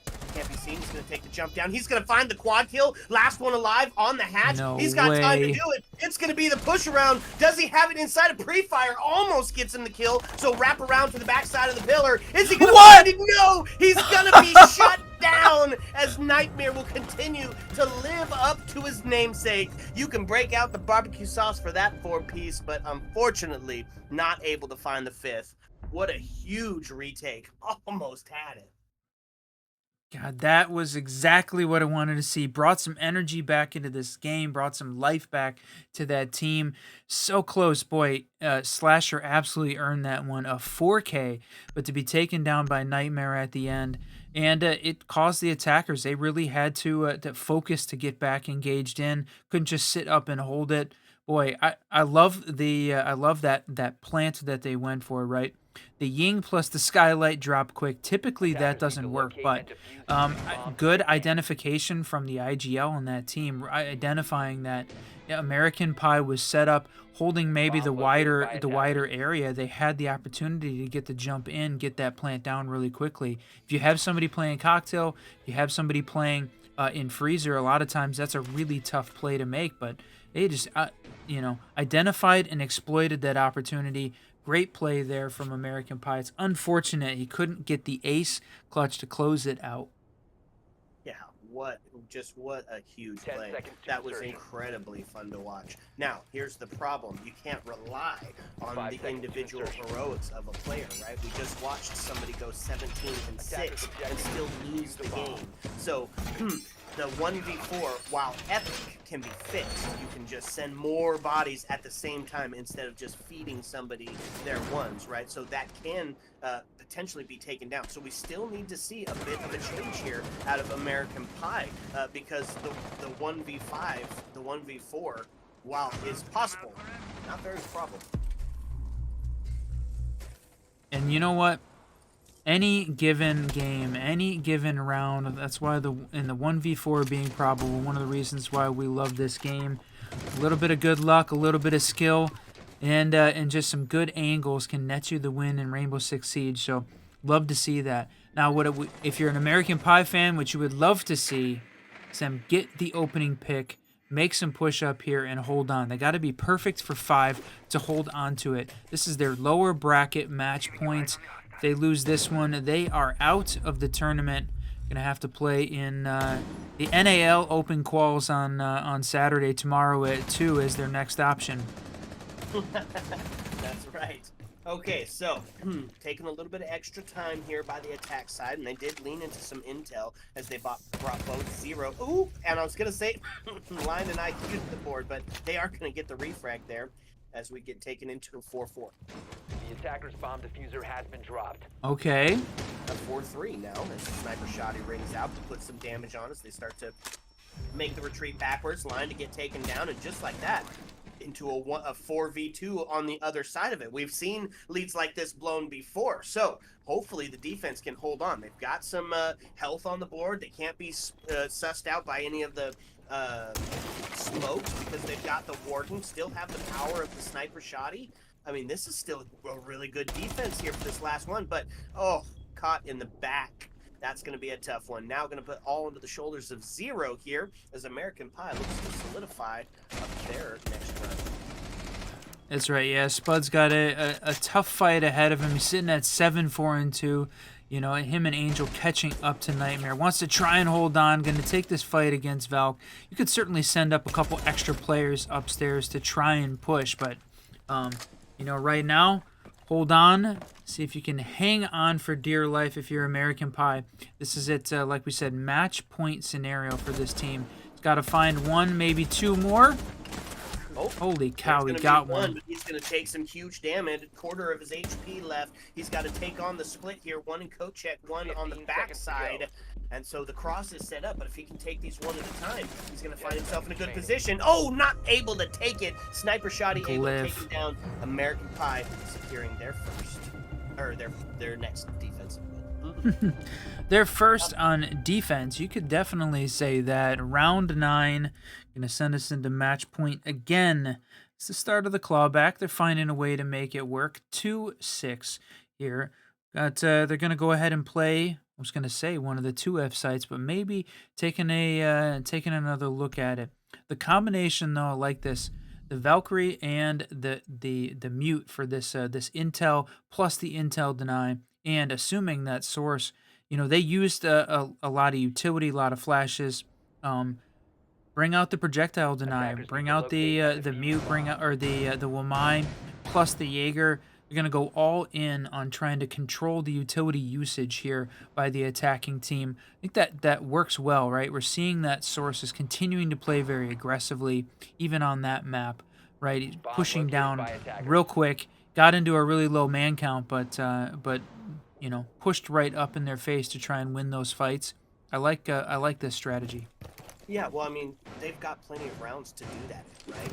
And the probability, if you're up 5-1, the probability of you getting a rush and killing everybody in 5 rounds, I mean, that's a really high potential, right? So they get a couple of tries to see if they can get a couple of lucky picks or potentially just have outplayed the other team. They get several tries to be able to do so. So I also like that that's being brought to the table. It definitely puts some pressure on American Pie, and it was already there because this is definitely in that do or die, go big or take a proverbial bus ride home situation. A lot of action happening up here on the 3rd floor again, working on the vertical control. Very much a hallmark of Cafe in this this new 2F meta, and they're watching out for the C4. Going to go ahead and open it a little bit off-site, but no one there to go for the C4 this time. Yeah, you know. Oh no, they did get the drone. I was gonna say potentially a missed drone there on the new Balk, but they did grab him. Yep, and so now it's the drop down red as they start to take some vertical control here. Got quite a few players up. Well, not quite a few, 2. Warden and the Jaeger still holding up onto that 3rd floor. And the other 3 kind of bunkered back down in and around the site. So a little bit more dedication to holding on to the home site, keeping that home field advantage for the last part of the round. First rep part gone. First minute has ticked by. They were able to suss out quite a few defenders. Quite a bit of drones in the process. Still got a few on the board that are active, and there's the flashes that are coming in as they start to put some hits onto Warden, but that's going to be the double that brings out. It does see Thatcher go down, however, so technically sitting in a 4v3 as they're able to get Thatcher back up. Takes them into a 5. What? You can do that? Oh yeah, shoot the C4 off the roof. It's dangerous with the shotgun though.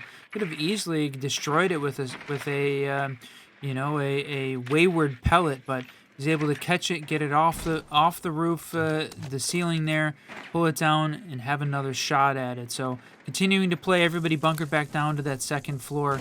All of this this attacking team working on that vertical. Still got a minute left. Plenty of time to put a lot of pressure on this team. Open up sight lines, try and get 1, maybe 2 to you know, even up these odds as they try and make the push down to actually engage for the execute. Big thing here is there's 2 C4s still on the board, so the intel from Valkyrie to be able to utilize those is going to be potentially huge as they walk back and start to open up that site. I'm hoping they're going to find one. Look at that. Unfortunate. Warden going to lose his life, and it just continues to go downhill for American Pie as all of a sudden it is the only two with the C4s left on the board. Something could happen, right? They take the Thatcher down, but then, of course, they're going to lose Valkyrie in the process. She gets relegated to the camp. It's going to be a shoddy, but he backed up too far, not ready to take it as a diffuser goes down, and that is going to do it. Source Gaming able to take it over American Pie. Good game. 7-2 victory there for Source Gaming. Congrats to this team. Again, we've seen them play quite a few times in quite a few leagues. They earned their spot here tonight in the next round of the lower bracket. Try and find a way to make it forward even more. So that, though, is it for us tonight. Brought you 3 games here as part of our TPL partnered coverage here on the Siege Double Shot. Really appreciate everybody joining us for that. Big GG's to the Source Gaming team. Good luck in the rest of the bracket. And for American Pie, love the name. Would love to see you guys as part of the Blast Open quals that are taking place over the month of September. There's going to be 3 of those qualifiers taking place, and then the playoffs happening that last weekend in September. On the path toward the last chance qualifier there to earn your spot going to the Montreal Major. All open and available, and looking forward to bring that to all of you. Yeah, and I think that's right, big part of it. We're going to be bringing you some great coverage of the NAL coming up here on the Siege Double Shot, where we're going to cover some of those games. So potential that we're going to be able to say your names on your quest for the big stage, and that starts tomorrow? That's right, tomorrow, 2 p.m., my friend. 2 p.m. bringing you all of that NAL coverage that you just love, the open quals. We had a blast doing it for LATAM. It's going to be just the same. We're going to be talking all kinds of Siege. Speaking of talking about Siege, if you want to talk about it with us, you can come find us in the Discord or on Twitter. I'm at glitter_whiskey, and he is at Racing ENGR. Jeez, I can't even get my words out. New Twitter name right there, the Glitter Score. Let's go. The Glitter Score. Excellent. We just love to talk about it. Hit us up on Twitter. Join our Discord. We've got a lot of people who love and play Siege inside of there, including some real fun people that really know a ton about Siege. Special shout out and thank you, heartfelt, to both Naj and Queen, and I blush for the gifted subs tonight. It was just absolutely amazing, and we are so grateful to have the love and support from our community. You guys are legendary for that. Absolutely. Yep. Thanks for supporting the TPL stream. The TPL Rush is going to be continuing the qualifiers on Sunday, and then that season kicking off the following week. So really looking forward to seeing how that's going to play out. And you were qualifying for a $1,000 tourney here, $35 to join. So looking forward to see who is going to make their way in and have a shot at winning the money. That's right. If you're going to do anything inside of the Ubisoft store, we do now have a Ubisoft creator code. So if you shoot in there the double shot, little support of the Whiskey Boys, we would sure appreciate it. And thank you to Ubisoft for giving us that code and some of the games and credits that you've given us. It's been a great to be part of that creator program. But yeah, make sure you use it. Double shot if you're in this Ubisoft store getting yourself something, and tell them that the Whiskey Boys sent you. But that, for us, is the end of the evening. We must, alas, bid you adieu. So as the lights start to dim and the jukebox starts to sing closing time, as always, my friends, you don't have to go home. But you can't stay here. Heyo. Let's go.